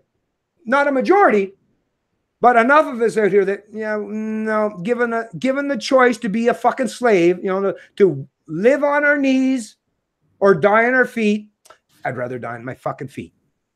That's the problem. And that's why the lefties out there, that's why these collectivists, that's why the media hacks, that's why the politicians and the ruling class are scared to fucking death. And that's why all this political rhetoric is so conducive and so rampant these days, is because they know. And I don't need a majority of my population or my peers to join up with me.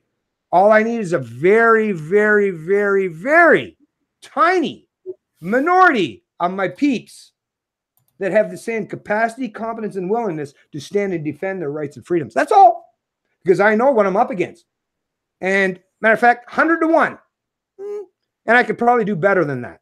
Because the people that I'm up against, like I say, these are conformists, they're compliant, they're wimps, they're inept.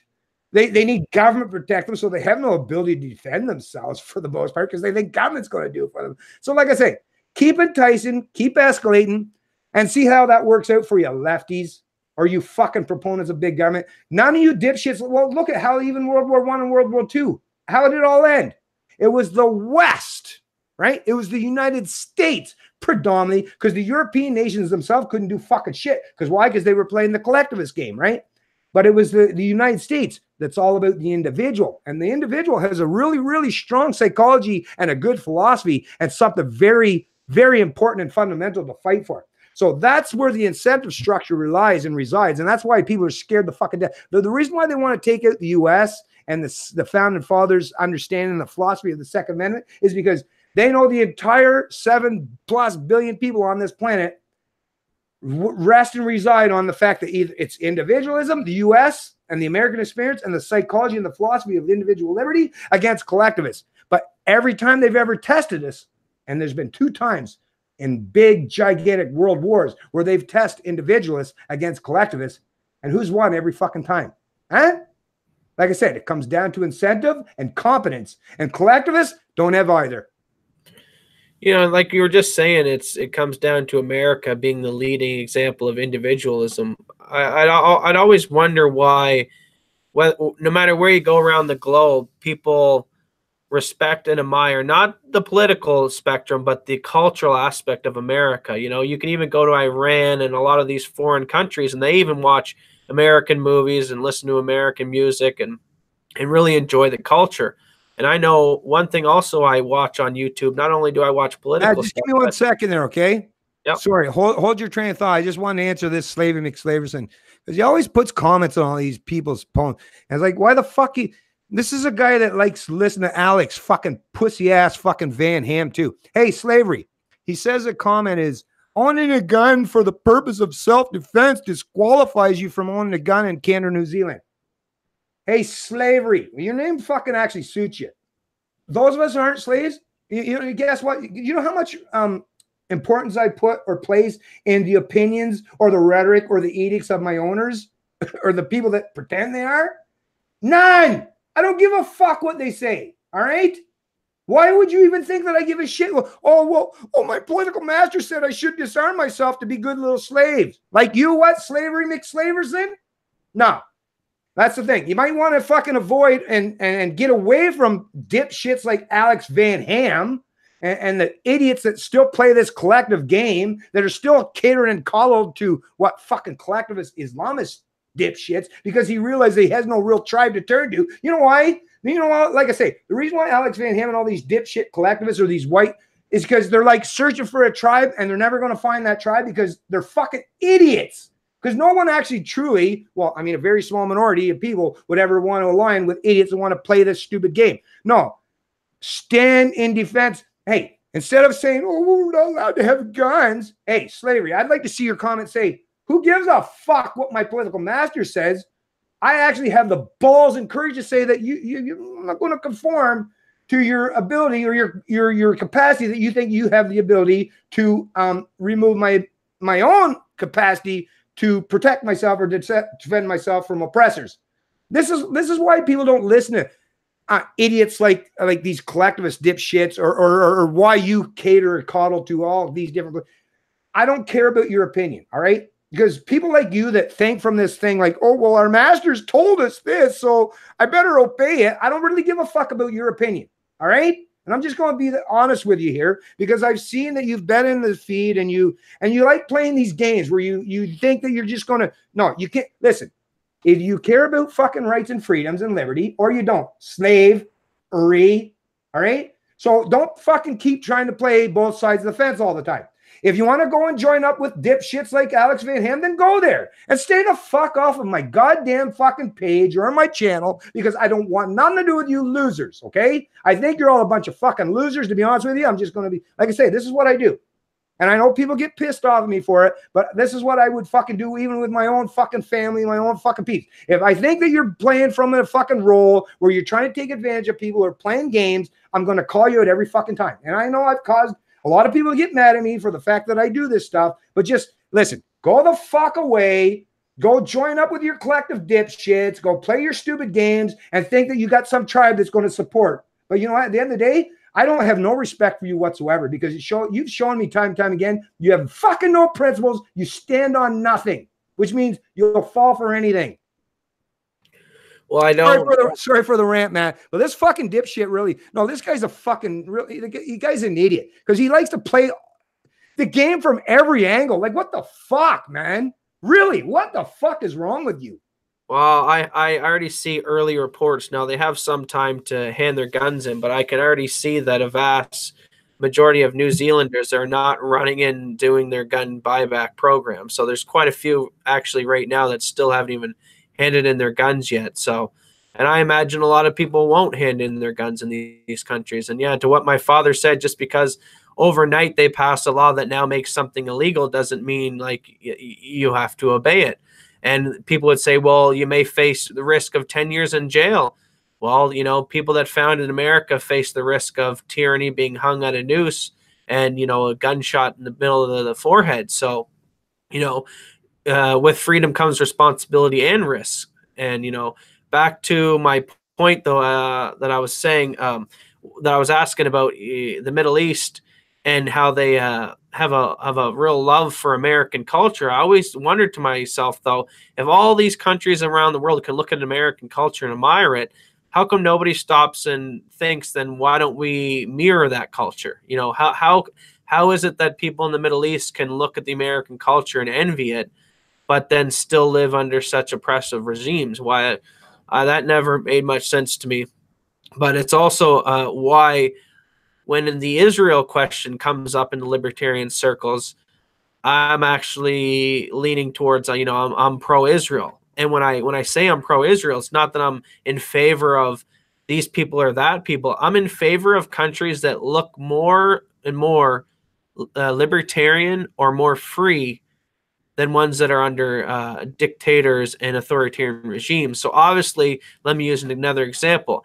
I'm in favor of South Korea versus I'm not in favor of North Korea. So when I say I'm in favor of Israel, it's because I'm in favor that they have at least a somewhat more westernized society and freedoms that I could walk around that country and be pretty open with my speech and that kind of stuff, and not be locked up in a cage the same way that I may be treated in some of these Middle Eastern countries neighboring Israel.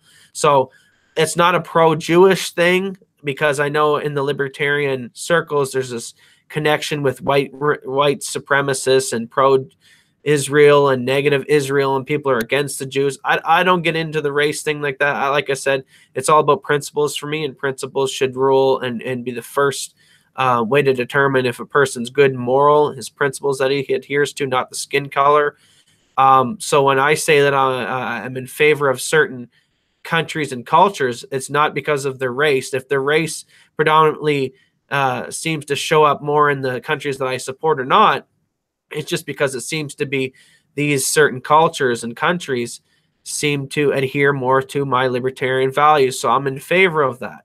You know, if Iran was the libertarian bastion of freedom and they were leading the way in promoting libertarian values, I would be pro-Iran. But, you know, it doesn't seem to be that way. It has nothing to do with their race or their skin color. It has to do with their culture and principles and morals that they live by.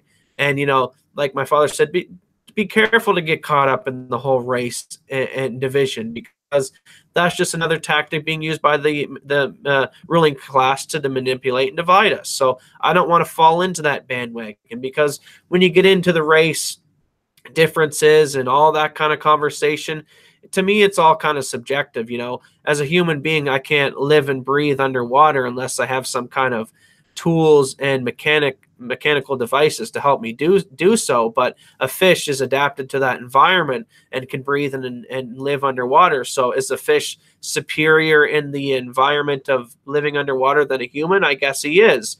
So superior is subjective to how it was developed. And that's all we see when it comes to the cultures and the racial divisions, and what separates races is it all stems back to the environment in which people adapt to. So I don't want to get into that kind of crap, because it doesn't really matter. And of course, people and cultures are different. They were raised in different environments with different foods and different predatory species that could potentially wipe them out. So, you know, if you were born a European in somewhere like Canada or some of these northern European nations where they had a cycle of the environments, you know, you had a spring, you had a summer, you had a fall, and you had a winter. Then when winter came along, you had to learn to be able to store food and to make changes to be able to survive through the colder environment. You know, you had to adapt to that environment. Whereas if you were born in the sub-Saharan desert, you know, you didn't have much vegetation. You just had a lot of sand, less water, so you had to adapt for that. Maybe you had more venomous snakes and other predators in that kind of environment.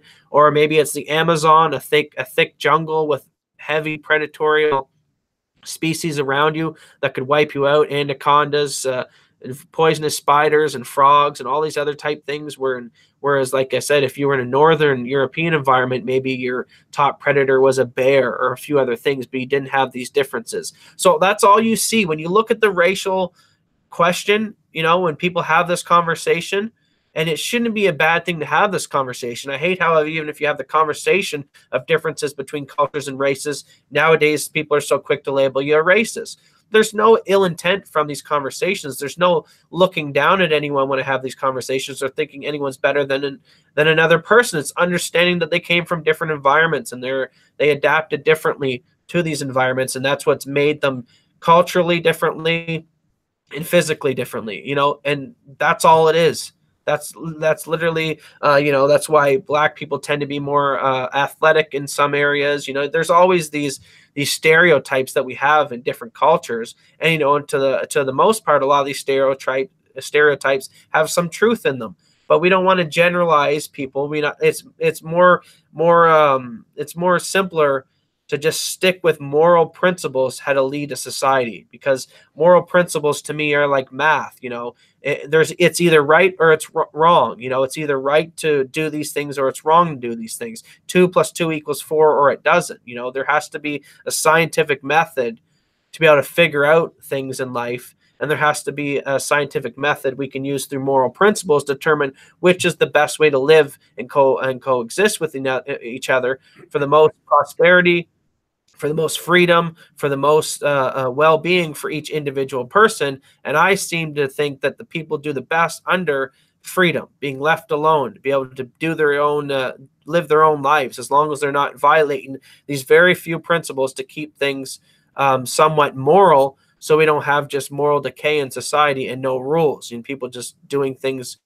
without any kind of repercussions. So very simple things that were established through early religions. You know, don't hit, don't steal, you know, don't murder. Very simple principles, and that's all libertarians do. Is they've had so many centuries through Plato, through Aristotle, and all these philosophers, and all these John Locke, and all these lawyers and politicians simplifying the best way to live a life, that we can simplify them right to even just a couple principles: property rights and the non-aggression principle, where we don't need the 10 commandments, or we don't need to stack this high of different bills and laws on the books of telling what people can do and what people can't do. And like one philosopher said, it all boils down to good people are going to live good moral lives and aren't going to break the law. Bad people are not going to care about the law in the first place and are going to commit immoral acts. So the law, in reality, is just a recommendation, and most people don't need the law because they're going to live that way anyway. So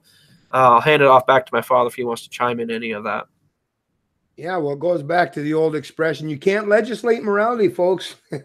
Like I said, this has been understood for a very long time. The fact that a large percentage of the population today comes out of both our education system or watching the big cultural aspects of our life, so movies, music, television. If you're an adult, or if you reach, like, let's say the age of 20 and you don't understand or grasp these concepts, well, the greater culture has failed you tremendously. I understand them. Matt understands them.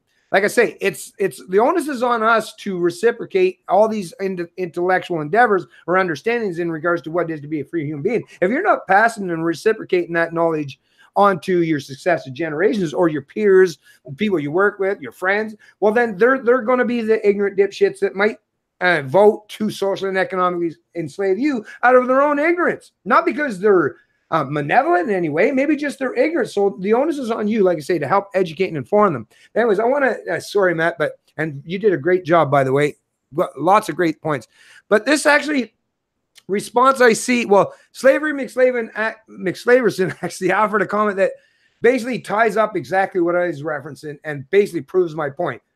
That's what I mean. These fucks they're not even smart enough to realize just how dumb they truly are. I think, and I usually know, but but you know me, I don't usually just toss out baseless insults like this, but hello, when you do this stuff, I just can't help to point out that white is white and black is black. Comment, I don't own guns, so I can talk about them and the cops won't come steal them from me. right? This is a guy that's, of course, he don't give a fuck about, he don't own guns, so he feels like, oh, of course I can, make whatever. Yeah, exactly. He's disconnected because I don't have, there's no direct threat to me, so I can take whatever stance or position I want. Once again, it's police. You know what? It actually completely explains and tells me wholly why you align yourself with dipshits like Alex Van Ham, because you're all a bunch of fucking cowards. And the only thing that you think that you'll ever be able to have anything to say is if you can surround yourself with a big group or a big gang. Then you feel emboldened, right? Alex, if he can surround himself with a gang or a collective, then all of a sudden he's emboldened. The minute you fucking call him out all by him a little lonesome, now he's scared to fucking death. Just like Slaver McSlaverson, you're all a bunch of cowards, and you wonder why people don't give you much respect. That's why. That is why.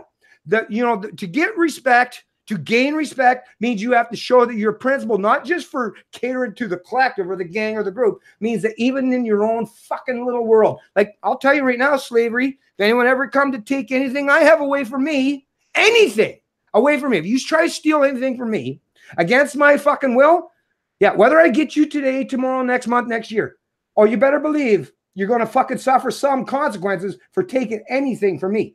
And because I got a memory like an elephant when it comes to people that have fucked with me, I'm patient too. I don't have to wait to get you today, just like all these people in the media or these politicians that are playing this game today. They think, oh, it's just people like Canadian Libertarian. They're just out making these videos. Oh, who cares? He's only got a few thousand. Well, I don't just rely on the people that watch my videos. When I make my videos, I have all the access to the articles and the literature, all the stuff. So what it is I'm keeping a record.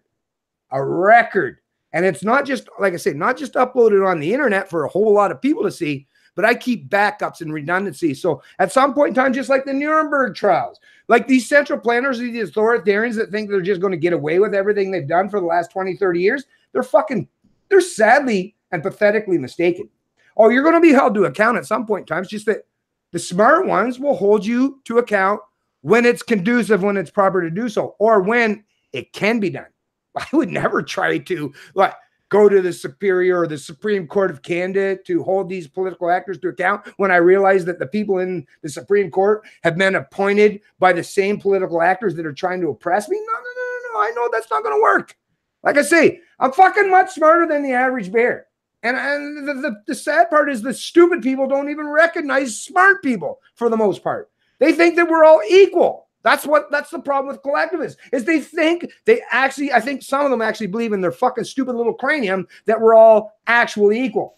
I mean, it means that you've actually never left your mommy's basement if you actually believe that in your fucking head. But no, at some point in time, like I say, I will, just one human fucking being, just one lowly human being, but I'll have the ability and I will hold a lot of people to account. I'm already right now, like I say, I already know that, and CBC News, the way they cover and follow my shit and fucking creep the fucking shit out of me some days, actually. But I know they're paying attention. And I know a lot of the dipshits that hate me and that would never subscribe to my channel, I know you're fucking paying attention too, fuck sticks. And just know, like I say, I don't care what you fuckers say, what you espouse. Like I say, at the end of the day, all I care is, like I say, just like in every other competitive venue or endeavor I've ever undertaken, do this as much as you want. At the end of the day, you're going to see. There's really, at some point in time, you're going to realize you're not going to beat me. You're not going to destroy me. You're not going to. Why? Because I don't come from a function or a realm where I'm just playing political games. I function from a realm of proper philosophy, strength, courage, and conviction. Something that most of you people lack, which is why you'll never, ever, ever. Like, the honest really is at this point in time, Slavery, or all you dipshits, stop playing your political games or you're trolling, or, I mean, you can do that, but at the end of the day, like I say, you're not garnering any respect. There's no one around you that's going to really care much for you. It's your own life that's going to be miserable. It ain't going to be mine. My life is perfectly fine. Like I say, as you see, I have an amazing son. I have two amazing sons. I have a great wife that I've been with for almost 29 years next month. 29 years. So I'm okay in my life. It's you fucking dipshits. And I'm actually trying to raise these issues to appeal to you, to your sensibility, so that you'll come around and start thinking critically about these issues. But as much as you might think that you're going to avoid or ignore what I got to say, it's not to benefit me. It's to benefit you. Now, of course, if you're a benefit, then I'll benefit as well, because that means I don't have many people or as many people that they're being idiots. So as much as I'm trying to benefit you in some way, it's not just about appealing to your inner emotions. It's really, you need to think about these things critically enough so that you're benefiting yourself, not just today, but, at some point in time, you're going to, 10 years, you're going to be a little bit older. There's going to be a whole lot that's going to change in 10 years too. Like I say, you young, especially if you're young, I've been young.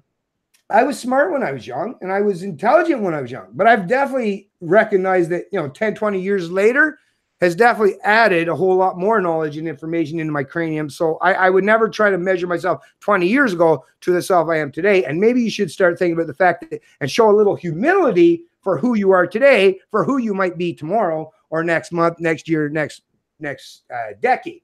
Stop using your pretense that you have some people that are aligning with your collective ideology now, and start thinking about the fact that if you don't stand for the right thing, when it really matters most, then at some point in time, you're just going to be someone that's going to be run over or bulldozed over by the very people that you think you're aligning with.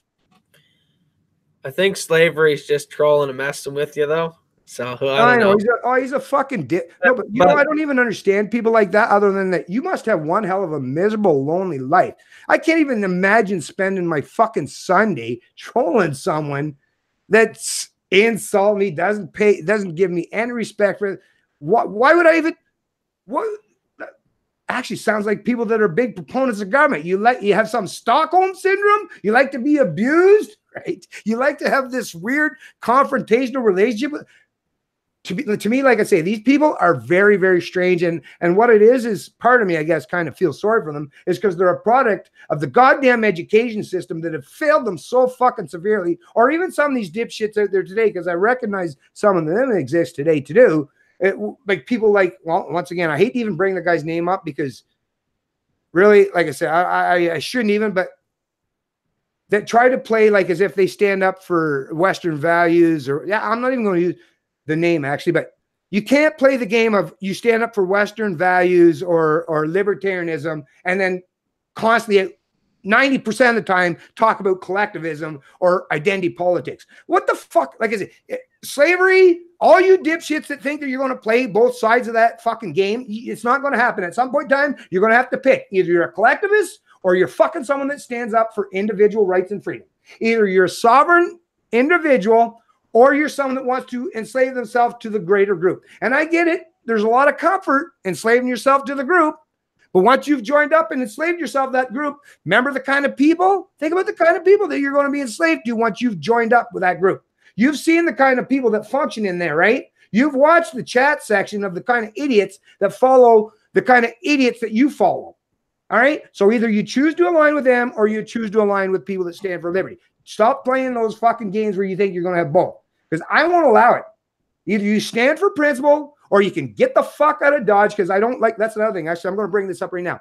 The reason why I've never monetized my video, well, because smart, intelligent people, much smarter than me, I believe even, people like Stephen Molyneux realized even 10 fucking years ago, the minute you try to monetize, and because he was in like media and as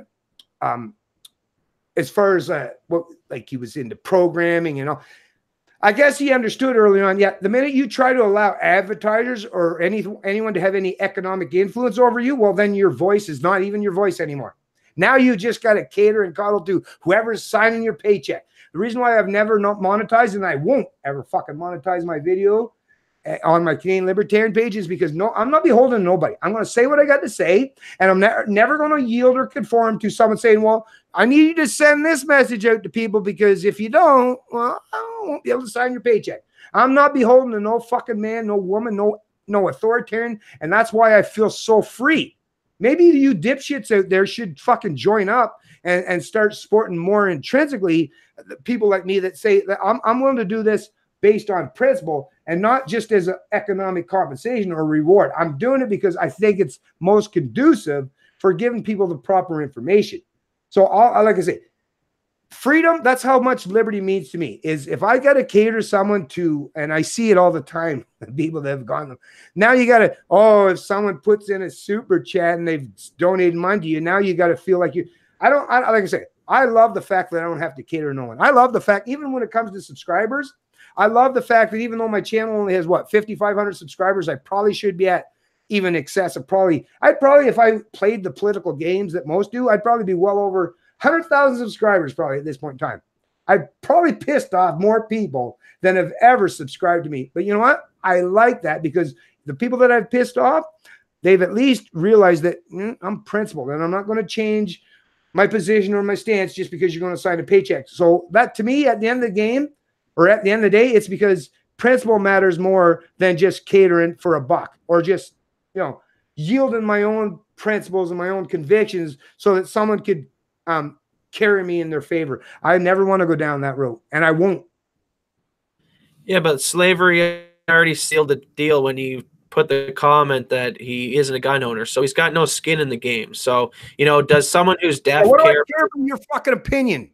Yeah, does someone who's deaf care about the First Amendment that much? Does someone who's blind care if the sky's blue that much? Like, he got no skin in the game. Give me someone who's actually a gun owner and who's already went through all the training and owns one and knows what it's like to have a gun and shoot one. And let me hear a leftist who owns a gun who's willing to, let's give all these away. These are bad. These ban them and stuff like that. Most times the people, like I said, who are calling for gun control are ones who've never even put their hand on a gun in their life. So. Hey, Sugar Plum asked a question. I've been going on a little bit of a rant there, man. But anyways, Sugar Plum asked a question. I'm not sure if you were paying attention, but what dreams does he have for his kids, if any kids, in the years to come? Oh, maybe that was to slavery. I don't even know. I'm not sure, Sugar Plum, because it's got so far down there now that I'm not even quite sure what your reference there. Maybe you want to follow up a little further down. I'm just going to scroll down a little, Matt, see what people are saying here.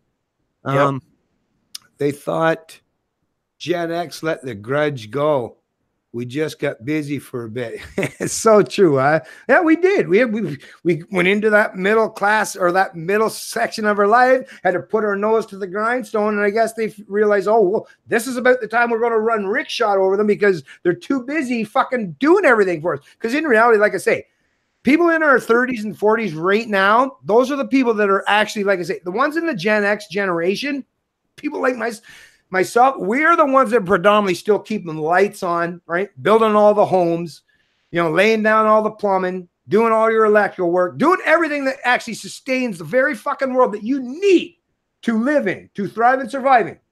And I'm very grateful to see, and I've done a few videos in the past. Actually, if you pay attention to my Canadian Libertarian page, just type in Generation X, and you'll see I've done many videos in the past that we're overlooked and forgotten, basically, for the most part. And I've explained why that reason is. I won't go into too much detail in this video, but yeah, we are starting to recognize, thanks to the information age, that those of us that actually, like I say, we're just too busy putting our nose to the grindstone and making sure that we were creating this world for all the rest of the dipshits around us. Well, now we're starting to take heed and take notice that, hey, wait a minute. All this hard work and effort I'm putting into, not only am I not being properly rewarded for it, now I'm being, even myself, as far as economic compensation, I'm being treated as if I should be rewarded economically, as if I was working from the same time 20, 30 years ago.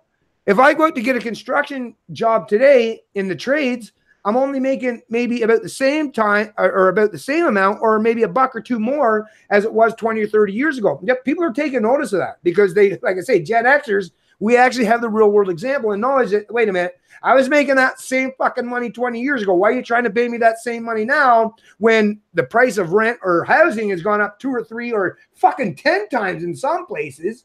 How am I going to afford to fucking buy a house when everything, the inflation has been so high that even though I've gained, like, okay, let's say, like, if you're making, let's just use $15 an hour, let's say. Well, today, to measure that in dollar value, I could have to go back to very first year I ever started working full-time in a lumberyard when I was 15 years old. Had to get my dad, my stepfather, and my mother to sign to even allow that to happen, because you weren't allowed to work full-time unless you were an adult back then, so your parents had to sign off on it. But if I took the purchasing power back in 1985, making $4.50 an hour, right? 85. So you're talking, you know, what, 30 plus years. If you take that and correlate that today, I had more purchasing power in 1985 making $4.50 an hour as a teenager, 15 years old, than I do as a man, 48 years old, making fucking like triple that kind of money.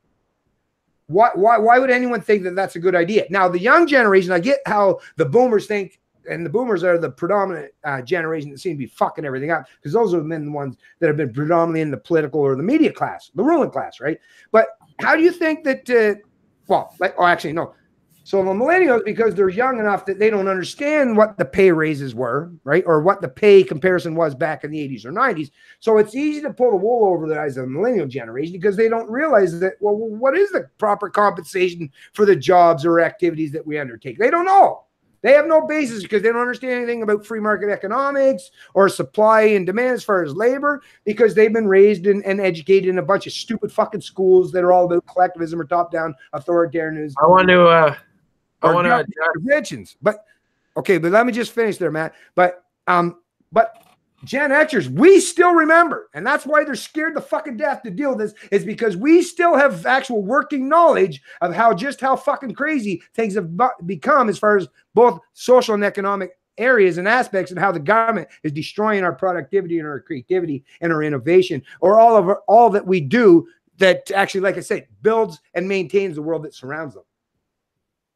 So right now in the chat, I see you guys are talking a lot about how you know, slavery is kind of making the notion that libertarians are on the right, and I see a lot of people in the chat saying libertarians are centrist. And my take on it is, I would say that, yeah, libertarians are probably more centrist, but I'd say we go above and beyond left and right, because if you go in right now and Google the political spectrum, you have your far left, which is full on communism, socialism, you know, and then you got your far on right, which is, you know, maybe even fascist or stuff like that. Or even if you say mild milquetoast conservatives, they're still calling for funding of police, military, and all the basics of that kind of stuff. So libertarian is not left or right. Libertarian is saying these are moral principles, and this is how we adhere to our principles. It's not a left or right spectrum, because we don't go far left, because we don't even want any kind of funding of social programs for military on the right, and we don't want any social programs funding on the left.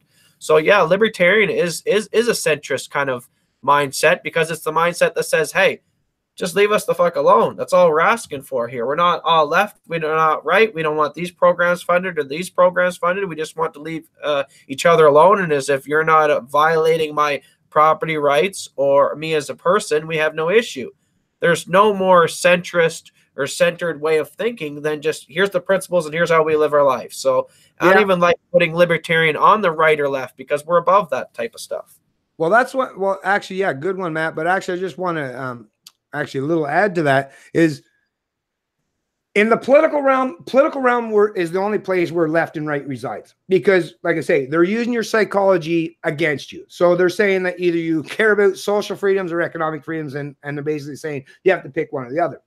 As a philosophical libertarian, someone that, like I say, just imagine if you were locked in chains in a dungeon, you know, under King Longshanks, let's say, as a Scottish peasant back in the 13 or 1400s, let's say. Would you identify left or right? Or would the fact that you just wanted to be a free human being just means that, why would you ask me what side? What are you talking? If you ask someone that actually understood things as far as the philosophical aspect of what it is to be a human being, when you say left or right, they'd be like, what the fuck are you talking about? Left or right? What are you even saying? I want to be free. Why would you even suggest there's a left or a right to being free? Whether I'm a man or a woman or a child or an old person, right? Anybody. What the fuck does I don't like? That's politics. Politics has enslaved these people's mind to the point where they believe that the only people that stand for freedom is, or they're either on the left or the right of some political spectrum. Holy fuck. All you're doing at that point in time is you're regurgitating the exact kind of points that your political masters have jammed in your fucking head to think. I got to pick team A or team B. Am I a right winger or am I a left winger? I don't know. Fuck, I don't know. I better pick one. No, I like to say, as a philosophical libertarian, I don't believe in left or right. There is no left or right. Either you want to be free or you don't. Either you're fucking all about individual rights and freedoms, or you're about socially or economically enslaving people. Now, I guess you could pick, like, I don't know, teams. You could pick a team like, well, one wants to economically enslave you and the other wants to socially enslave you, but they both want to enslave you in some way. Is it picking which one you prefer? To me, it's like still picking which way you want to be enslaved. Oh, I like my social freedoms more. Don't really care for my economic freedoms. Well, that's the thing. If you're a lefty, like, I don't really care for economic freedoms because I'm probably not going to be very productive in my life. So actually, the most important thing that matters to me is social freedoms, because I'll actually, as far as economics, I'm going to need someone to take care of me. So I'm a lefty. Now, if you're a right winger, you're like, well, hey, I'm a business oriented guy. I'm entrepreneurial. So I want my economic freedoms, but I'm a little bit, enslaved to some of the dogma of the religions in the past. So I don't really care for much for social freedoms. So I need government to make sure people don't have the ability to be gay, right? Because, oh, gay's bad. Let's smite the gays, right? So really, at the end of the day, it's like, do you want your social enslavement to come from this person, or do you want your economic enslavement to come from this person? Pick your fucking poison, right? Like I said, I don't play that stupid game. But Matt, there was a great question here by Sugar Plum. Sorry, I get a little bit ranty when it comes on these idiots that play the identity politics game, because it drives me nuts. Because I think that's the worst part for all of us is stop dividing yourself up into these little teams or these categories of the group. You're an individual. If you care about freedom, then you're a libertarian. If you care about economic and social freedoms, even if you're scared to use the term libertarian, don't even use it if you want, but just know that that is really, at the end of the day, philosophically, that's what you are. Anyways, so Sugar Plum said, I have a question for your smart son. And the question was, what dreams does he have for his kids, if any kids, in the years to come? Hey, I'd like to hear that one myself, Matt. Well, definitely want children. Definitely going to have children. Dreams for them. I guess just to raise them in a peaceful manner, adhere to the principles that I put forward in libertarian society. The same way I think we should structure our society is the same way I think we should structure our homes, So, non-aggression principle stems right into the root of the home as well. So, raise them peacefully. I'm of the mindset too, experience is the best educator. So as a young, I'm going to try to get my kids involved in a lot of things, hunting, fishing, karate, all these type of things that'll make them a stronger individual human being, knowing how to defend themselves, knowing how to think critically. If you ask me, I definitely probably wouldn't today put a child in a modern public school. I don't see much value in dedicating 12 years to my child to be taught how to be conformist. And it starts at a very young child, for a child in school, of the very aspect of having to raise your hand to use the washroom. It's all about the teachers, the authoritarian figure who lays the education out for you, and they know because they're the educator.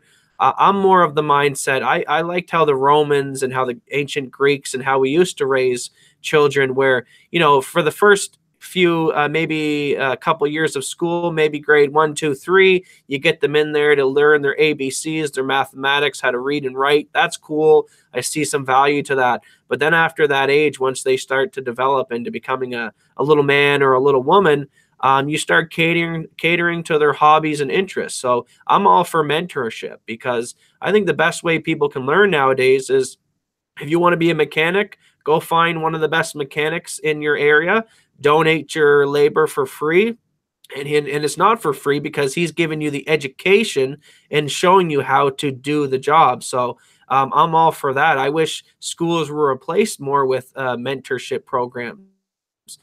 Whether it's nursing, doctors, lawyers, all these professions, people should have to go and physically work side by side beside people who are already in the profession. And that way those can educate you, because they're already in it. They have the knowledge. You're going to see it being played out throughout your real world life experiences. And then the educator also benefits from that, because now they have free labor to help them and assist them with any of their projects or whatever they're contributing to society. So I think the school program right now is structured in such a way that it's not very beneficial to modern humans, because I know there's two type of people that can learn in life. For the most part, it's come down to the people who can research it, can read and learn how to do certain tasks, and then there's other people who are more hands-on. I know me personally, I can read a book of how to do something. I have to get out there and physically do it in order to learn it. Physically go through the motions of whatever task at hand to be able to learn how to repeat that. So, you go and stick everyone in these school environments, it's all catering to that one way of learning, which is reading and writing, and not really much hands-on approach. So for my children, it'll be definitely trying to recognize at an early age what their interests and hobbies are, and cradling that with mentorship programs to get them to be better at those certain areas. I guess to answer your question, how I would raise my children, when I'm looking forward to just seeing what they grow up with, and having a father that can raise them at a young age, understanding these principles, they're already going to have a leg up compared to your average person coming out of the public school.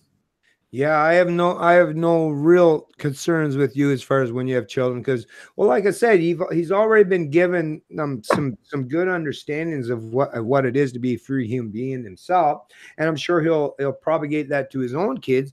And like he's basically alluding to is, in the past, I mean, myself, even when I was younger, as much as I would wish that I could have the ability, I never had the capacity economically to put my kids in private education. Otherwise, I probably would have done so, because I did realize, even though I was kind of forced in a way, at least in New Brunswick, where many of the years where my kids were raised and educated, is it wasn't quite as progressive in this collective ideology that it is in a lot of the rest of Canada. So they were still given a lot of traditional education, and I'm kind of grateful in some way, in some regard, for that.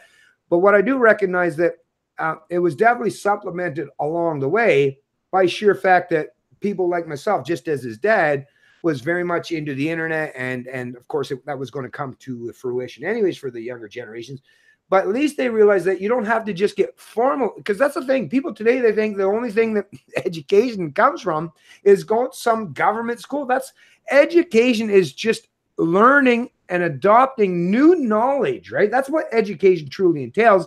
And today we don't have to have this one size fits all approach where you got to go sit in some stupid fucking classroom. And that's the thing. You don't even know how competent the teachers are, because there's varying levels of competence in regards to the teachers, whether they're teaching you math or science. But now you're even seeing there's a lot of aspects of the academic institutions that are actually not even just teaching academics or the fundamentals of academics. Now they're getting to do like women's studies, feminist studies, as far as, well, most of that's post-secondary.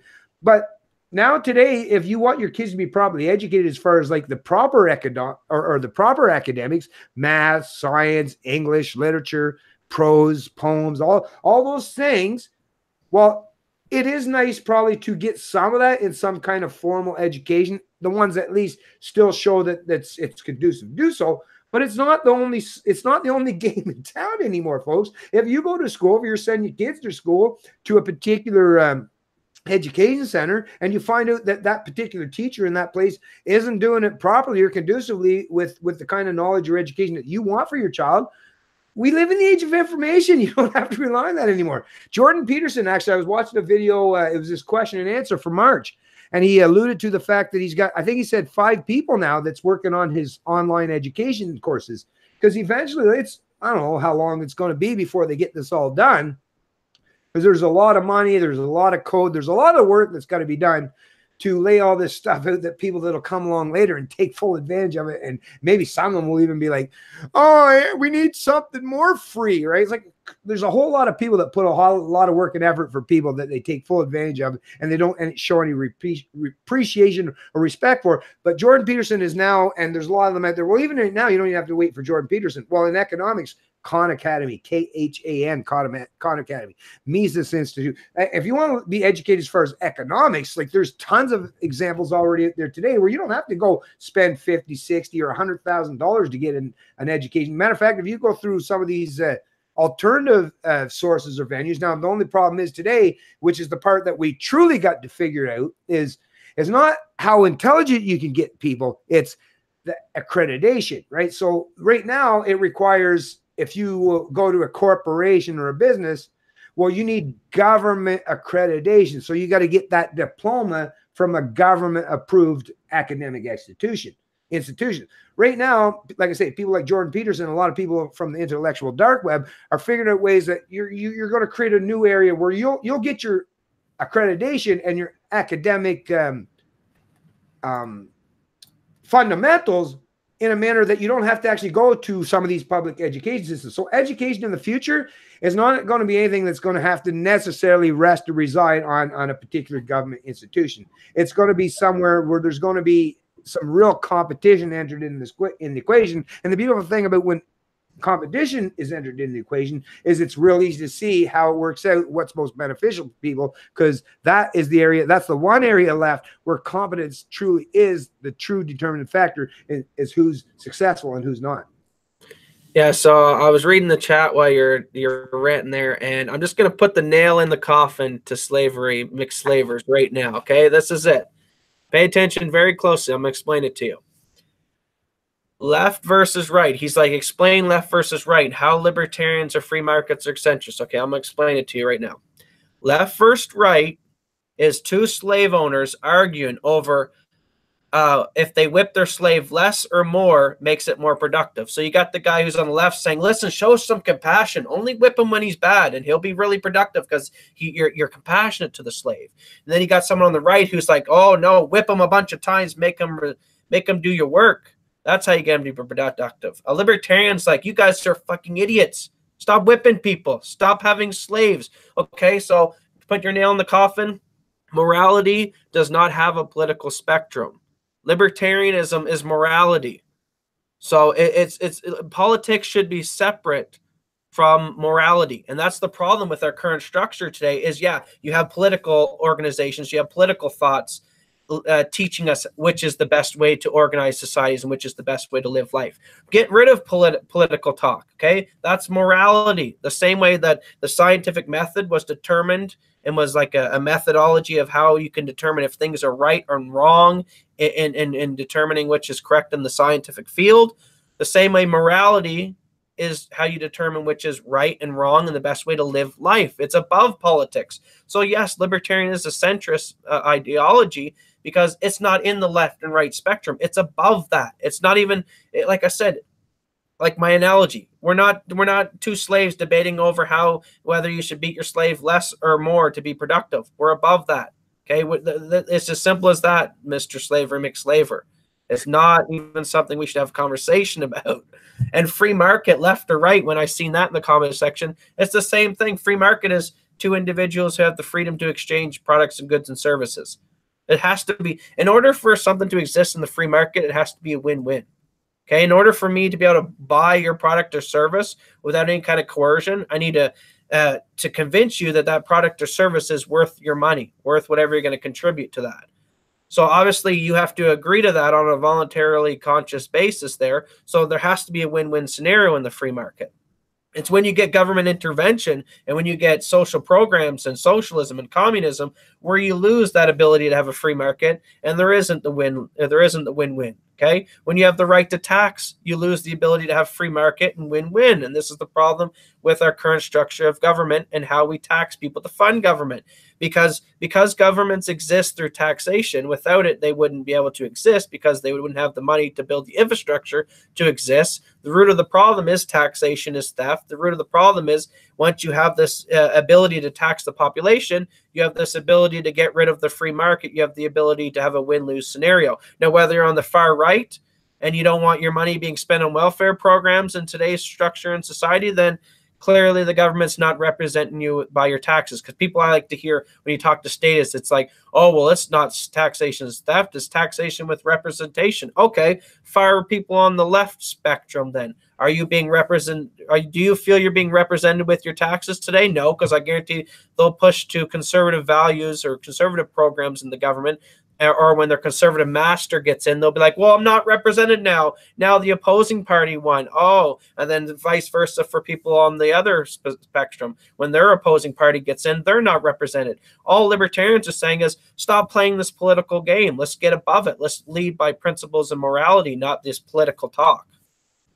Yeah. Well, free market is just free people. And if I think back to in my teens, actually not necessarily me, because like I say, I started working real early. So Like I had the socialism beat out of me as a young man, because that's, you know, you've probably heard the expression, you know, if you're not a socialist when you're younger, you have no heart. If you're not a conservative when you're older, you have no brains, right? But when you're younger, because you haven't produced anything, right? So you're relying on everyone else to provide for you.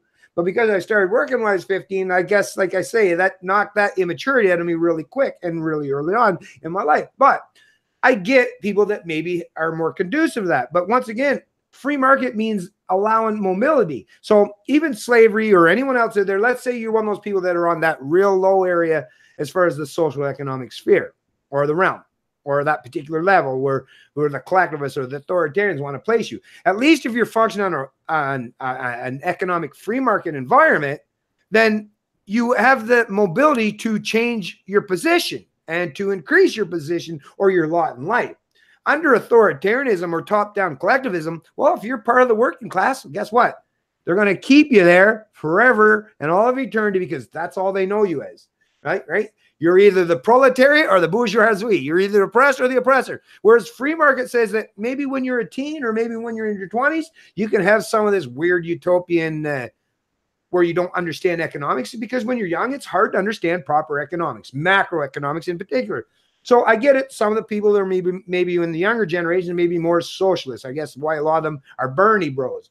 But at some point in time in their life, when they get a job and they become productive in their own lives, and they want to maybe get a wife or a husband, female or male, and you're going to realize that you're going to have to put yourself in a totally different psychology and a totally different philosophy is how you deal with things, because now you're the one that's the productive person in society. And then when someone's plundering your income, you're like, you'll change your perspective. Like, oh, fuck, I used to love that forced wealth or income redistribution when I was the recipient, but now I'm the one that's actually they're stealing from. Now, like, somehow weird, somehow I've changed my perspective, and now I'm like, well, that's not really fair. So, like I say, in the free market allows even communists or socialists or these collectivist types to actually see in real life with a real world example how detrimental that's going to be as you progress or grow older. You'll realize how stupid it was for you to think that you should have some government imposing their economic modeling or how you should socially or economically transact with other people. No, at some point in time, you're going to get further and further away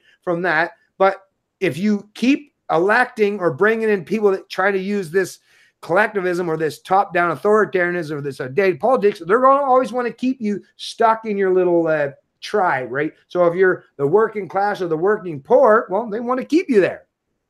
I'm all about giving you the opportunity. Like I say, as a promoter of the free market, it's like you can go from, a teenage socialist to a 20-something or 30-something entrepreneur that's a billionaire maybe in a few short years. And you know what?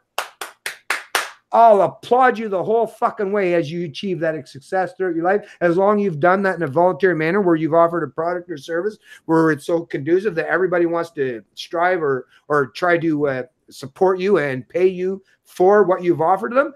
I'll respect you and I'll reward you rightfully, just like I say, these social media platforms.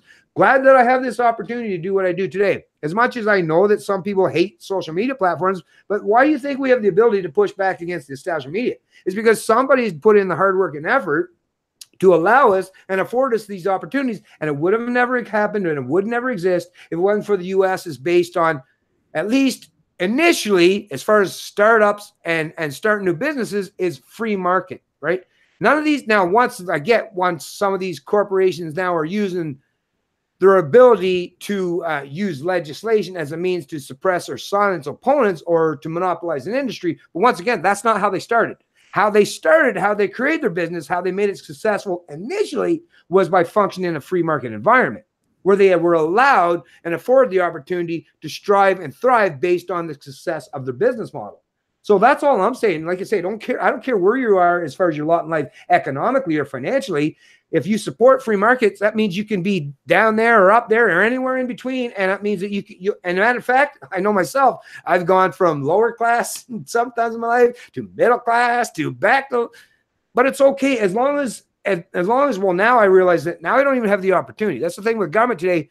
They've completely destroyed my ability to even think that I'll have any ability to be rewarded based on my competence, because top-down authoritarianism and cronyism and government regulation has restricted my ability. Now I am truly suppressed or denied my ability to function in a market, where I might be conducive to the fact that I might be helping even people like slavery, or a whole lot of people. I might be helping a whole lot of people out in Canada, but I guess they still don't realize that it's the free market that's going to give you the ability. Even if you see that there's someone that might better or benefit more successful as far as what they can provide, even if you see someone else is more successful to you, even the person that's more successful for as you, like Jack Dorsey or some of these people, even though I don't agree with Jack Dorsey, I'm very appreciative of the fact that these people have had the ability to create these platforms, because it's been beneficial to me.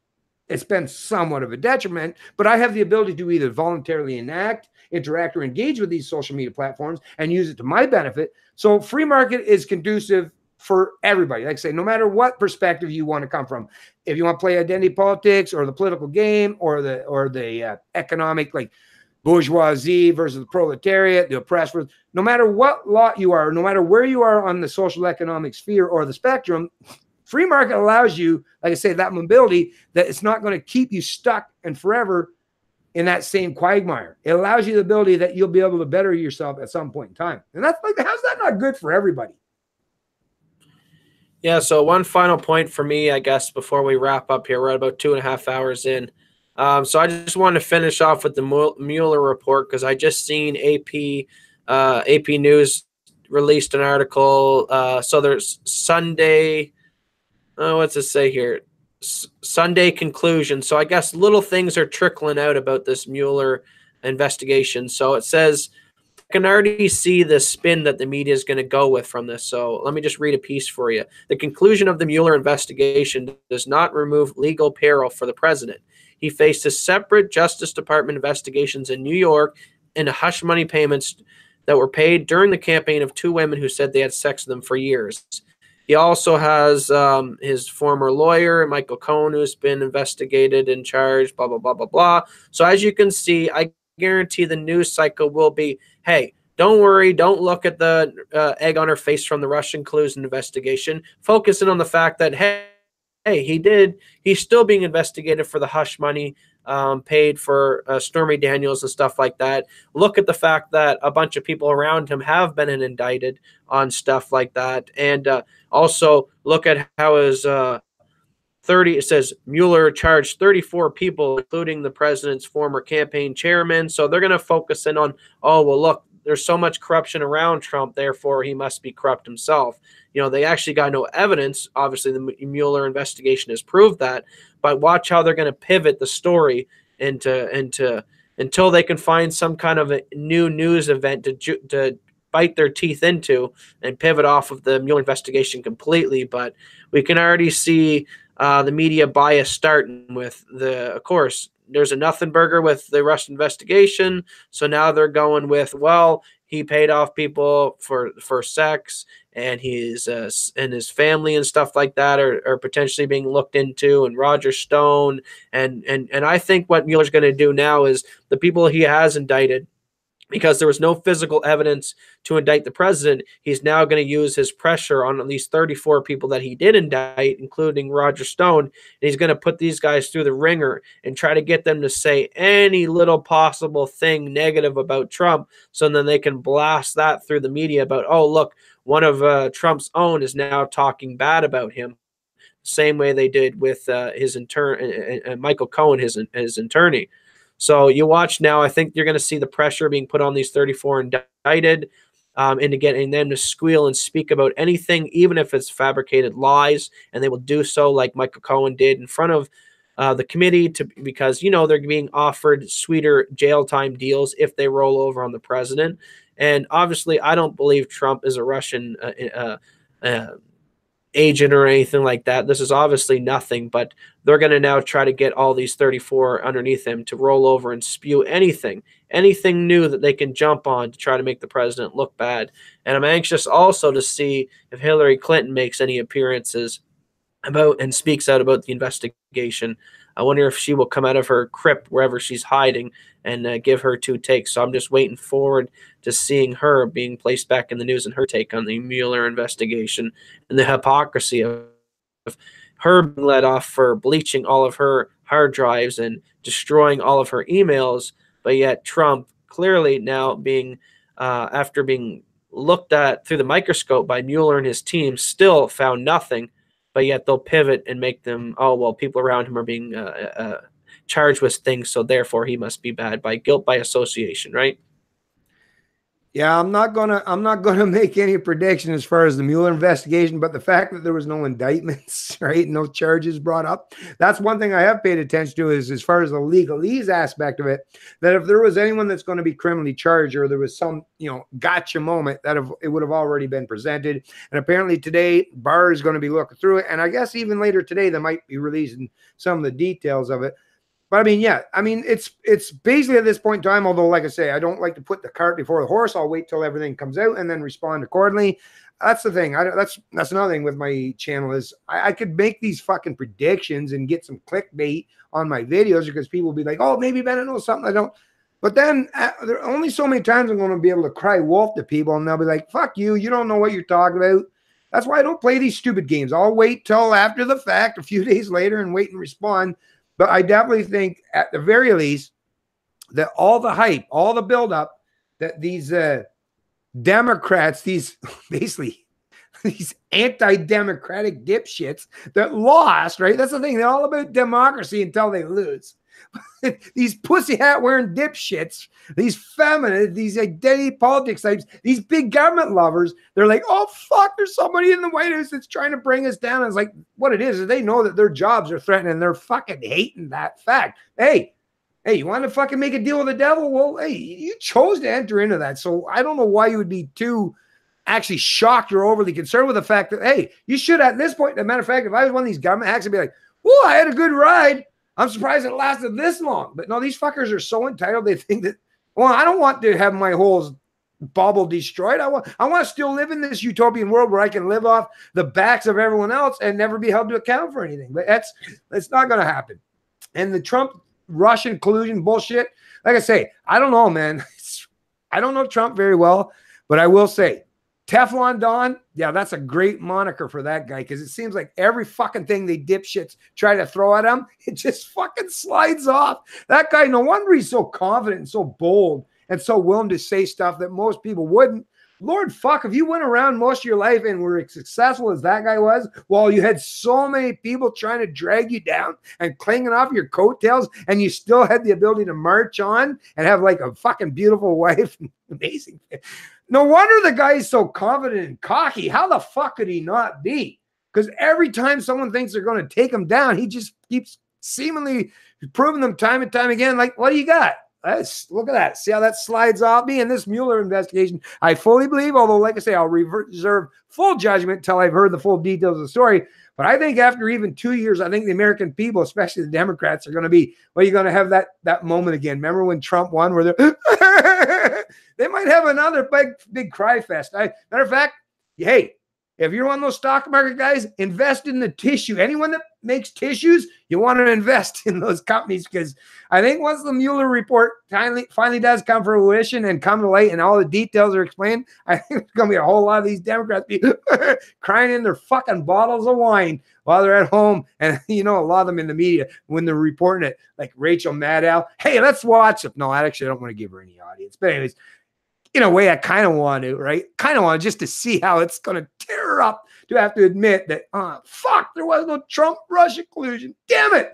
That's everything that I built, everything that I've stood for. My whole fucking last 2 years was everything that, Russian was colluding with or Trump was colluding with the Russians. Anyways, before this, there was one else. Oh, this slavery. I just want to, slavery guy, before we go, because this is quite hilarious. Normally I wouldn't, because the guy's a little bit of a meathead there. But anyways, thanks, Icy Frost, for Icy Frost said Ben is right. Listen, hey, some people don't like to listen. They just think they know everything. Like I say, actually, first, before I even reference the comment, just like everyone, it's on my Facebook page, on my YouTube, actually on every one of my YouTube channels, or on my YouTube videos I upload. It's right there. Just click in the description of my channel. You'll see I put all the links to all my social media pages, and I invite anyone, if you want to debate me, if you think I'm wrong, right, and you believe that you have this stance or this position that can make me look like an idiot, well, step up the plate. Join me. I invite everyone. I invite you right now, Slavery. Come on. We'll do a live stream in real time.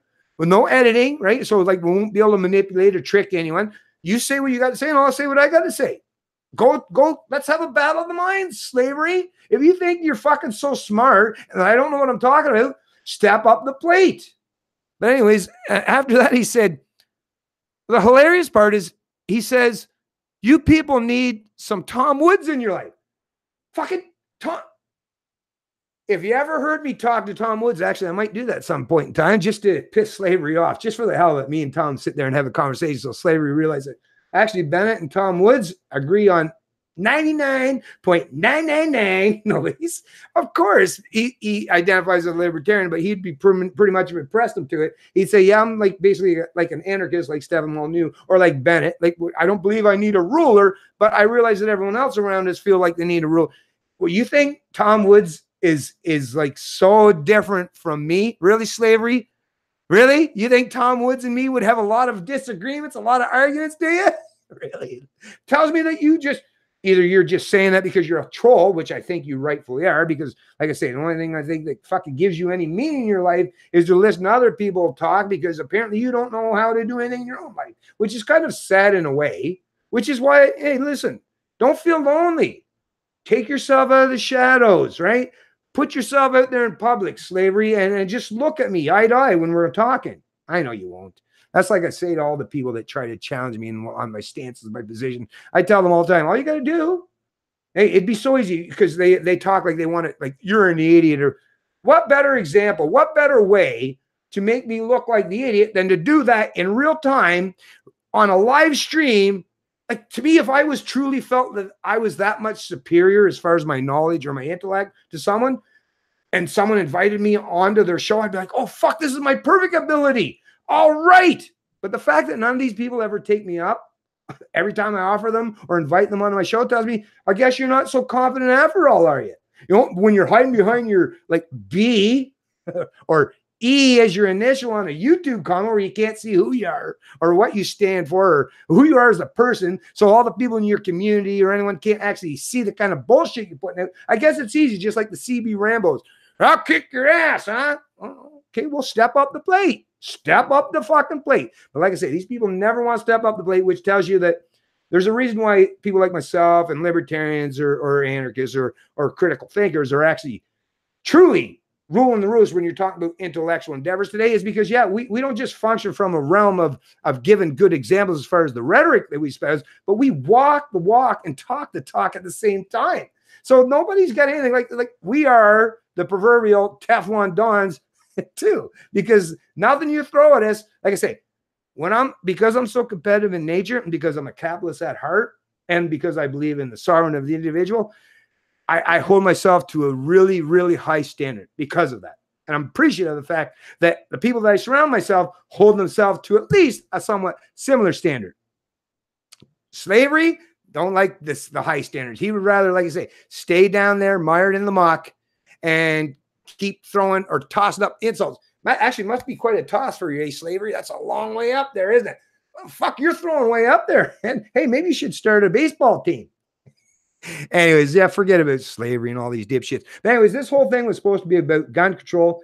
And actually it was for the most part. Although, you know, because this is kind of a live broadcast and a live stream, we're just trying to deal with the areas and topics that matter most to us.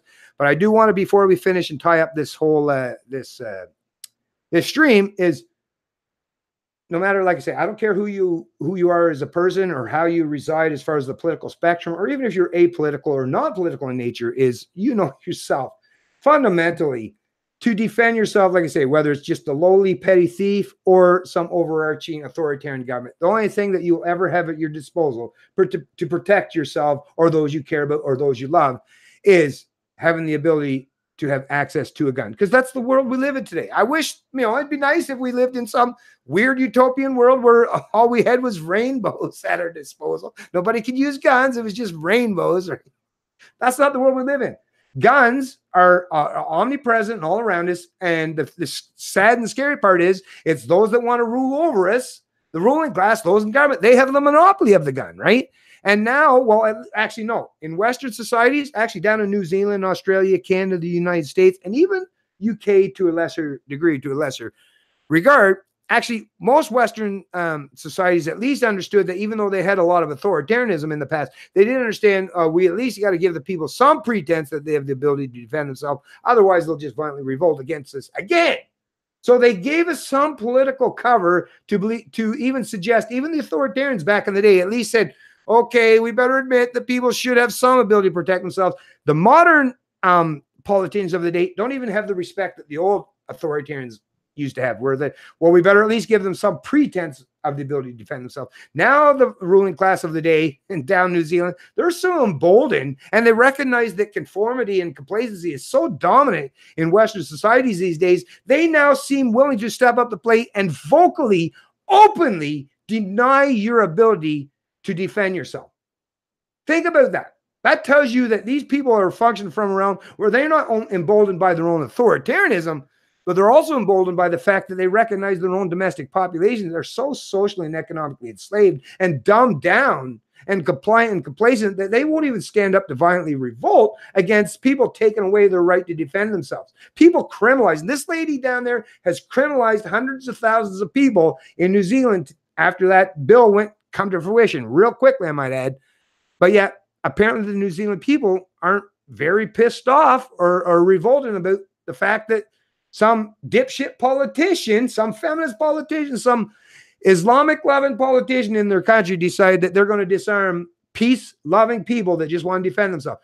Well, maybe, hopefully, at some point in time, the people of New Zealand will grow a backbone, some self-esteem, some self-respect, maybe adopt a modern Western philosophy like they have down in the U.S., where, yeah, the only way you're going to hold your political actors or rulers to account or prevent or suppress or deny them have the ability to oppress you is to have the ability to defend yourself. Until the people get to that point, well, like I say, I guess it's just going to be, the onus is going to be on those of us that do understand how intrinsically important it is to have that ability. But once again, I'm not going to defend everybody. I'll defend the people that are immediately in my surroundings. If shit ever does hit the fan, you better get close to me locally, right?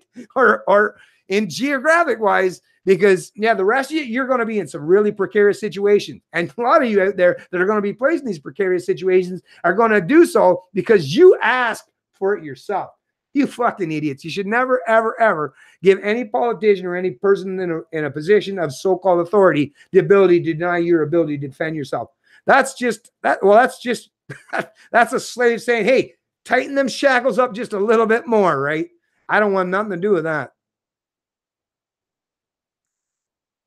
Anyways, Matt, you want me to just tie this up? Hey, where you at? Oh, shit. I lost Matt. Uh-oh. I think I lost Matt here. Anyways, folks, yeah, I'm not sure what happened there. Didn't even notice. I went on a bit of a tirade and I didn't even notice Matt. I didn't even notice that I lost Matt. Anyways, thanks for everyone to watch this stream. Like I said, we're going to keep doing this every week. Whether you watch or not going to stop me from doing what I'm going to do. Just like 3 years ago when I started my YouTube or whatever, actually a little more than 3 years, maybe this. Yeah, I'm still going to do what I do. Don't care if one person watches me or a million people watching me. I'm still going to do what I do and still going to say what I got to say. And it's always going to be out there and available freely for anyone to see and hear if they choose to do so. Talk to you later. See you in the next stream.